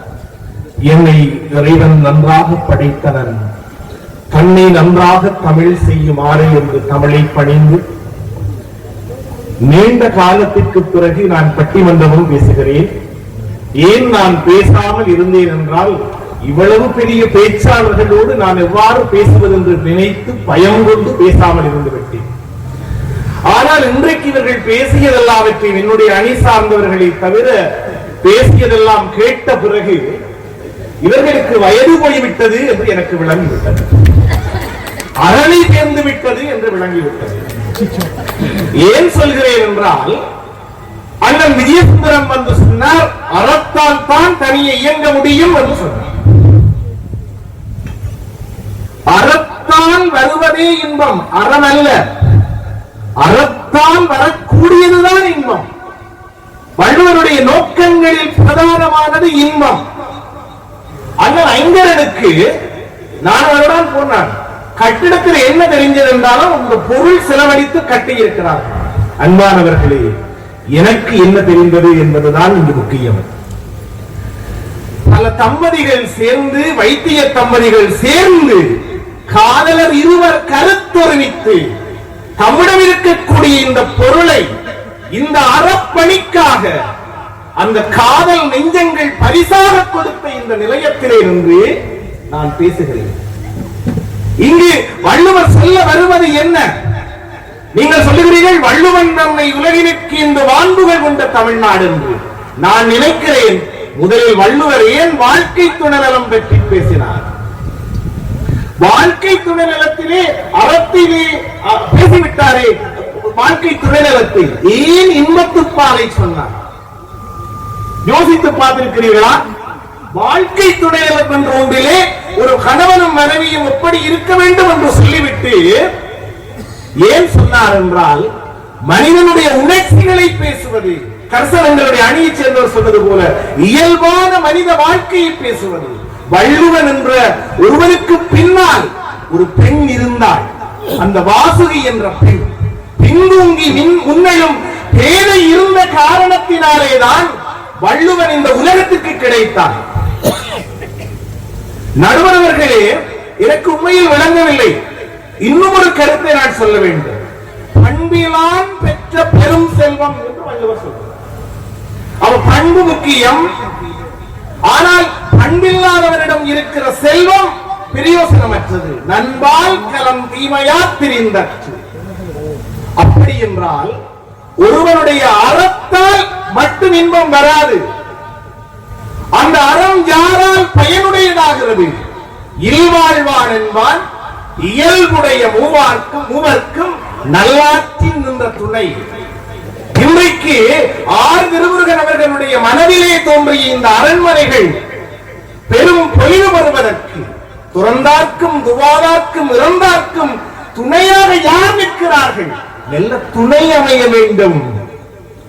அந்த துணையினால் தான் இன்பம் வர முடியும். எங்காவது இருக்கின்ற ஆறுமுருகன் ஐயாவை போன்ற துறவிகளுக்காக மட்டும் உருவாக்கப்பட்டதல்ல திருக்குறள். அறத்தையும் பொருளையும் இந்த உலகத்தினால் சரியாக பயனுடையதாக யாரால் மாற்ற முடியும் என்றால் ஒரு ஆணினாலும் பெண்ணினாலும் தான் மாற்ற முடியும். அண்ணன் பாலசண்முகன் தமிழை படித்தவர், 4 வருடம் படித்தவர். கட்சியில மறந்துட்டார். திருக்குறள் ஒரு நூல் என்பதால் பேசப்படுகிறதா, இலக்கியம் என்பதால் பேசப்படுகிறதா? ஐயா, எது நூல் என்பது வேறு, இலக்கியம் என்பது வேறு. பரம்புரியிலே ஐயா எழுதுகின்ற ஆசிரியர் செய்தி என்பது வேறு, கவிதை என்பது வேறு.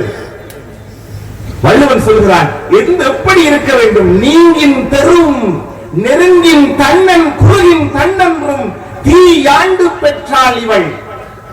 இந்த தீதான் முக்கியம் நடுவர்கள். நான் அவளை நீங்கினால் சுடுகிறதே, கிட்ட சென்றால் குளிர்கிறதே. இந்த நெருப்பை இவள் எங்கு பெற்றாள்? இந்த நெருப்பினாலேதான், இந்த யாகத்தினாலேதான் இந்த உலகமெல்லாம் மனித பிறவிகளாக நாங்கள் தோன்றி இருக்கிறோம். இங்கே நாங்கள் இதை பார்க்க வேண்டும். வள்ளுவரை நீங்கள் கொண்டாடுவது கருத்தினால் நினைத்து விடாதீர்கள். சங்கமறிய காலத்தில் தோன்றிய அற இலக்கியம் என்ற அறநூல்கள் என்ற குவியலுக்குள்ளே ஒரு மணி ஏன் மேன்மையானது? அது இலக்கியமானது. அறத்தை பேசுவதிலேயோ பொருளை பேசுவதிலேயோ வள்ளுவர் ஒரு கவிஞனாகிவிடவில்லை. இன்பத்தை பேசியதில் தான் அவன் கவிஞனாக தெரிகிறான். நான் இப்ப சொன்னதை போல, மாளிகை சொன்னதை போல, வல்வரம் உண்டேல் எனக்குறை, நீ செல்லாமை உண்டேல் எனக்குறை, அன்றின் வல்வரவு வாழ்வார்க்குறை. இன்றைக்கு ஆக்களுக்கிடையில பிரச்சனை கூடிட்டு, சின்ன சின்ன பிரச்சனைகள் கணவன் மனைவிக்கு இருக்கும். கடைசி அதிகாரமே அதுதான், ஊழல் வகை. சொல்லிட்டு சொல்றான், ஊழலின் அடுத்த கட்டம் புலவி. இன்றைக்கு நீதிமன்றத்தில் நிற்கிறபடி லைசன்ஸ் ஆகிக்கிறார். ஊழல் ஆணுக்கும் பெண்ணுக்கும் இருக்க வேண்டும். அது உணவிலே உப்பிருப்பதை போன்றது. ஆனால் உப்பையே உணவாக சாப்பிடுகின்ற ஒரு வாழ்க்கைக்கு வந்திருக்கின்றோம். உப்பமைந்தால் புலவி என்று சொல்கிறார். இன்றைக்கு நாங்கள் வேலமிசருக்கு முன்னாலே உப்பை சாப்பாடாக வைத்தால் எப்படி இருக்கும்? இந்த உப்புக்கும் ஒரு பொருண்மை வேண்டும் என்றால் ஒரு கணவனும் மனைவியும் காதலிக்க வேண்டும். அந்த காதலினாலே தான் இந்த உலகம் மேன்மை பெற முடியும். பாரதி சொன்னது போல் ஆதலினால் காதல் செய்வீர் உலகத்திலே என்று வள்ளுவனையும் பாரதியையும் இளங்கோவையும் பெரியவன் என்று கொண்டாடின அதே பாரதி ஏன் ஆதலினால் காதல் செய்வீர் என்று சொன்னார். காதல் இந்த உலகத்தை மாற்றும். பாரதிதாசன் சொன்னதை போல் காதல் உலகத்து இயற்கை. அந்த இயற்கை இவர்கள் ஏதோ கசகதா என்றார்கள், கஜுப்புலம் சென்றார்கள், எனக்கு விளங்கவில்லை. நான் நினைக்கிறேன் சந்தோஷம் இன்னும் திருமணம் செய்யவில்லை. அது ஏன் அவர் எப்படி சொல்றார் என்பது எனக்கு விளங்கு. வாழ்க்கையினுடைய அடிப்படை எங்கே இருக்கிறது? இங்க இருக்கின்றவர்கள் உண்மையை சொல்லுங்கள். நீங்கள் இங்க இருக்கின்ற எல்லோருடைய மனதிலும் என்ன இருக்கிறது? அந்த வேரென நீ இருந்தாய், அதில் வீழ்ந்து விடாது நான் இருந்தேன். அந்த வேறாக நீங்கள் எல்லாம் கதைக்கிறீர்கள். வள்ளுவன் வாழ்க்கை துணையிலிருந்து தான் தொடங்குகிறார். இன்பம் அவன் சாதாரண இன்பத்தை சொல்லவில்லை. அவன் சொல்றான் பொருட்பெண்டிர் முயக்கம். ஒரு பொருட்பெண்டிரோடு சேர்ந்து இருக்கிறது எதை போன்றது? பயப்படுத்துகிறான். நீ பிணத்தை இருட்டறையில் பிணந்தளியற்று. விஜயசுந்தரம் சொன்ன ஒரே ஒரு விஷயத்தோடு நான் ஒத்துக்கொள்கிறேன். இன்பம் தனியே இன்பம் அல்ல. இந்த வாழ்க்கையின் நோக்கமே இன்பம் தான். அது அறத்தினால் பொருளினால் வந்து சேருகிற இன்பம். அப்ப எது மேன்மை? இன்பத்தால் வருகிற அறமா, பொருளால் வருகிற அறமா? இல்லை, அறத்தால் பொருளால் இன்பம் அடைய வேண்டும் என்ற மேன்மை, அந்த கலக்கம் எது? அதுதான் உங்களுடைய கேள்வி. நீங்கள் உண்மையை சொல்லுங்கள். நீங்கள் அறம் என்பதை அதிகம் யோசிக்கிறீர்களா? சும்மா அந்த ஒரு தியரியா கதைக்காது, பிராக்டிக்கலா யோசிச்சு சொல்லுங்க.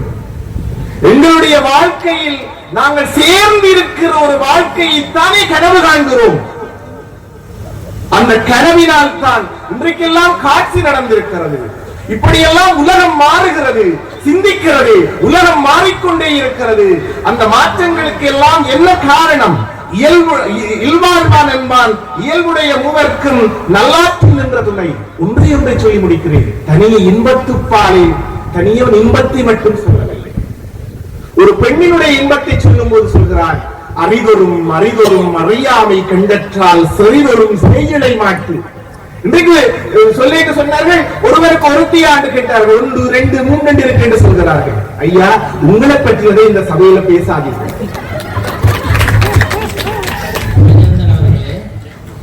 இன்பத்தில் இருக்கும் போது இடையிலே மறைப்பது அறமன்றுதான். ஆனாலும் நேரம் எடுத்து விடுகிறேன்.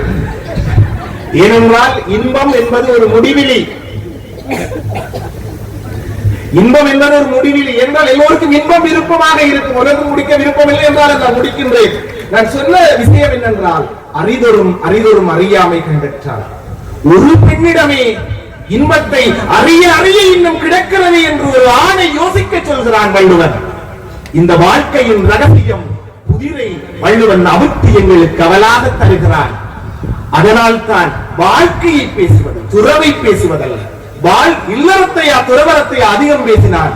இல்லறத்தை அதிகம் பேசி இறுதியில் முத்தாய்ப்பாக இன்பத்துப்பாலில் மனித உணர்ச்சிகளை கவித்துவமாக பேசினான். ஆகவே சொன்ன கருத்தின் நோக்கத்தினாலும் அதன் கவித்துவத்தின் முயற்சியினாலும் மேன்மை என்று பாரதி மேன்மை என்று கொண்டாடியதற்கு பின்னால் இருப்பது அந்த இன்பத்துப்பாலின் சுவையே என்று கூறி விடைபெறுகிறேன். நன்றி. தீர்ப்புரையை மிக சுருக்கமான நேரத்திலே நிறைவு செய்ய வேண்டிய தேவை இருக்கின்றது. முதலிலே திருக்குறளின் மேன்மை அது ஒரு நூலாக இருக்கலாம், இல்லை இலக்கிய நூலாக இருக்கலாம்.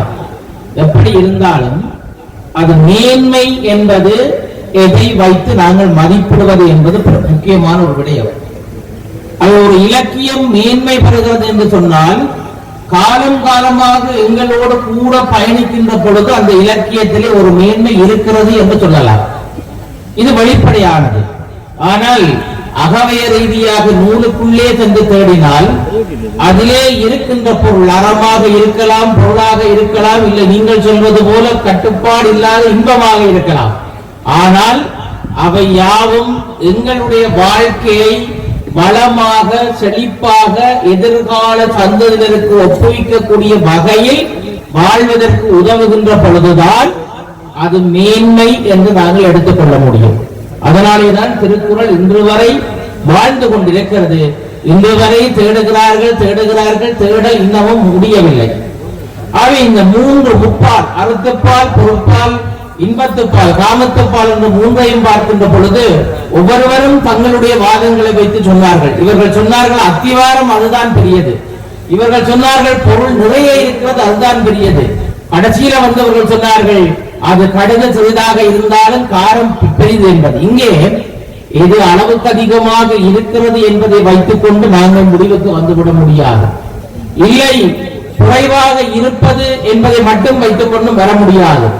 அப்படியானால் ஆரம்பம் என்று வைத்துக் கொண்டு பார்க்கலாமோ என்றால் இல்லை, இன்னொரு விதத்திலே பார்க்கலாம். ஆனால் இந்த அறத்தையும் இன்பத்தையும் பொருளையும் நாங்கள் சேர்த்து பார்ப்போமாக இருந்தால் பொருள் என்பதை ஐங்கரன் அவர்கள் மிக தெளிவாக காட்டினார்கள். நாங்கள் பேசுகின்ற பொருளை எப்படி விளங்கிக் கொள்ளுகிறோம், அதனுடைய அர்த்தம் எப்பொருள் யார் யார் வாய் கேட்பினும் அப்பொருள் மெய்ப்பொருள் காண்பது அறிவு. அதே போல் அறிவியலே சொன்னார்கள் எடையும் நிறையும் உடைய பொருட்கள். அதனால்தான் கல்வி என்பதும் அதற்குள்ளே வந்திருக்கிறது. பொருளியலிலே செல்வம். ஆக இந்த பொருள் என்பதை அவர்கள் மையமாக கொண்டு பேசுகின்ற பொழுது பொருள் அல்லாரை பொருளாக செய்யும் பொருள் அல்லது இல்லை பொருள். பொருள் இல்லாதவர்களை கூட ஒரு பொருளாக கொண்டு வரக்கூடியது பொருள். ஆனால் எதுவுமே இல்லாதவர்களை இவர்தான் எல்லாம் உரியவர் என்று எங்களுடைய சமூகம் அவர்களை முன்னிலைப்படுத்துகின்ற பொழுது உள்ளவர்கள் அமைதியாக இருந்து ஒதுங்கிக் கொள்வதனால் இந்த உலகம் வாழ்வதற்கு தேவையானவர்களை நேரே வைக்க முடியாத ஒரு சூழல் இருக்கிறது. அவை இதை நீங்கள் எந்த பொருளிலும் பார்த்துக் கொள்ள முடியும். அவை அது ஒரு புறமாக இருக்கின்றது. இன்பத்துக்கு வந்தார்கள். உண்மையில் இன்பம் பற்றி பேசுவதாக இருந்தால் எங்களுடைய மனதிலே இருக்கின்ற ஒரு உணர்வு, எதை அடைய வேண்டும் என்று நாங்கள் எண்ணுகிறோமோ அந்த உணர்வு அல்லது அந்த உணர்வை நிறைவு செய்வதனால் எங்களுக்கு ஏற்பட்ட ஒரு மயக்கத்தன்மை, அது இன்பம் என்று சொல்லுகிறோம். ஆனால் வள்ளுவன் இந்த இன்பம் ஏற்படுவதற்கு அல்லது அந்த மயக்க நிலை ஏற்படுவதற்கு பல காரணங்கள் இருக்கின்றன. அவை எல்லா காரணங்களினாலும் வருகின்ற இன்பத்தை நாங்கள் இன்பம் பெரிது என்று சொன்னால் இந்த உலகத்தில் நாங்கள் முறைப்படி வாழ முடியாது. இன்பம் என்பதை சிற்றின்பம் பேரின்பம் என்றுதான் இரண்டாக பிரிக்கிறார்கள். எல்லோருடைய எதிர்பார்ப்பும் ஈட்டிலே வீடு அடைய வேண்டும், பேரின்பம். ஆனால் அறம் பொருள் இன்பம் என்று சொன்ன வள்ளுவன் அந்த வீடு பேறு பற்றி இன்னொன்றையும் சேர்த்து வைத்திருக்கலாம். ஆனாலும் வீடு பேறு பேரின்பம் ஒன்றை அடைய வேண்டுமாக இருந்தால் அது சிற்றின்பத்துக்கூடாகத்தான் அடைய முடியும் என்பதை உள்ளார்ந்த ரீதியாக உணர்த்துவதன் காரணமாகத்தான் இந்த இன்பத்து பால் என்பதை கொண்டு வந்து களவியல் கற்பியல் கொண்டு வந்தார்கள். இங்கே களவை பற்றி பேசினார்கள். இங்கே சண்முகதாசர் அம்மாக்கள் இருக்கிறோம். சங்க காலத்திலே களவு நடக்காமல் இருக்கவில்லை. ஆனால் களவியலை கற்பியலாக மாற்றுவதுதான் தர்மம் என்பதை போதித்த சமூகம். அவை சிற்றின்பத்தின் ஊடாக பேரின்பத்தை நாங்கள் அடைந்து கொள்ள முடியும். அது எங்களுக்கு இருக்கிற துன்பத்தை நாங்கள் ஏதோ ஒரு விதத்திலே நீக்கிவிட்டால் அதற்கு பேர் இன்பம் கிடையாது. நாங்கள் தொடர்ச்சியாக அதை நல்ல முறையிலே வைத்திருக்கின்ற பொழுது எங்களுடைய மனம், வாய், கண், மூக்கு, செவி என்கின்ற இந்த 5 பொறிகளினுடைய உணர்வுகளினாலும் புலன்களினாலும் உணர்ந்து உள்ளே துய்த்துக் கொண்டிருப்பதற்கு பெயர் தான் இன்பம். ஆகவே இந்த அடிப்படையிலே நாங்கள் அறத்துக்கு வருகின்ற பொழுது அறம் என்பது உண்மை. இங்கே இவர்கள் சிறப்பாக பேசியிருந்தார்கள். தமிழர்களுடைய வாழ்க்கையில் நல்லவை செய்தலும் அல்லவை கடிதலும் நானிலம் போற்றும் அறம். இங்கே பாலசண்முகன் அவர்கள் மிக சிறப்பாக சொன்னார்கள். இந்த அடிப்படையிலே பார்க்கின்ற பொழுது அறம் என்பது எங்களுடைய எல்லா செயல்களிலும் நீக்கமர நிறைந்திருக்க வேண்டிய ஒன்று. அதாவது அப்படி பார்க்க போனால் அது பொருளுக்குள்ளேயும் பார்க்கப்பட வேண்டியது, இன்பத்துக்குள்ளும் வைத்து பார்க்கப்பட வேண்டியது. அவை அறம் தவறு நாங்கள் வேறு வழிகளிலே இன்பத்தை அனுபவிப்போமாக இருந்தால் அங்கே அந்த இன்பம் இல்லை. ஏனென்றால் அது ஒரு பதகளிப்போடு கிடைக்கப்படுகிற இன்பம். இன்பத்தை அனுபவித்து முடித்த பின்னர் கூட அந்த இன்பத்திற்கு மேலால் மற்றவர்கள் தெரிந்து எங்களுக்கு ஒரு துப்பாக்கியம் நிலை வந்துவிடுமோ என்று எண்ணுகிற பொழுது பட்ட இன்பம் எல்லாம் துன்பமாகத்தான் மாறிவிடுகிறது. ஆகவே இன்பத்தை அனுபவிப்பதற்குள்ளே கூட ஒரு வழி இருக்கிறது, ஒரு முறை இருக்கிறது, ஒரு ஒழுக்கம் இருக்கிறது என்று பார்க்கின்ற பொழுது அந்த இன்பத்துக்குள்ளேயும் ஒரு அறத்தை வைத்துத்தான் வள்ளுவன் தன்னுடைய கருத்தை வைத்திருக்கின்றார். அவை நிறைவாக நாங்கள் பார்க்கின்ற பொழுது அறம் என்பது வரையறை செய்ய முடியாத ஒரு பொருள் கொள்ளக்கூடிய பொருள். அதாவது சுருக்கமாக சொல்ல போனால் அவரவர் தத்தம் கடமையை முறையாக ஆற்றுவதுதான் அறம் என்பதை புலவர் பொன்முடியார் தன்னுடைய புறநானூற்று பாடலிலே மிக தெளிவாக சொல்லியிருக்கின்றார்கள். நாங்கள் எல்லோரும் எங்களுடைய கருமங்களை எங்களுக்குரிய முறைப்படி செய்கிறோமா என்பதை ஒரு தடவை கேட்க வேண்டி இருக்கிறது. எங்களுடைய பணி என்பது அறத்தின் பணி சார்ந்தது. இதை தாண்டி உயிர் இரக்கம் என்பதுதான் அறத்தினுடைய பண்பு. உயிரை பற்றி பேசுகிறார்கள். ஆகவே நிறைவாக நான் சொல்லுவதாக இருந்தால் இந்த அறம் என்பதற்குள்ளேதான் இல்லறத்தையும் கொண்டு வருகிறார்கள்.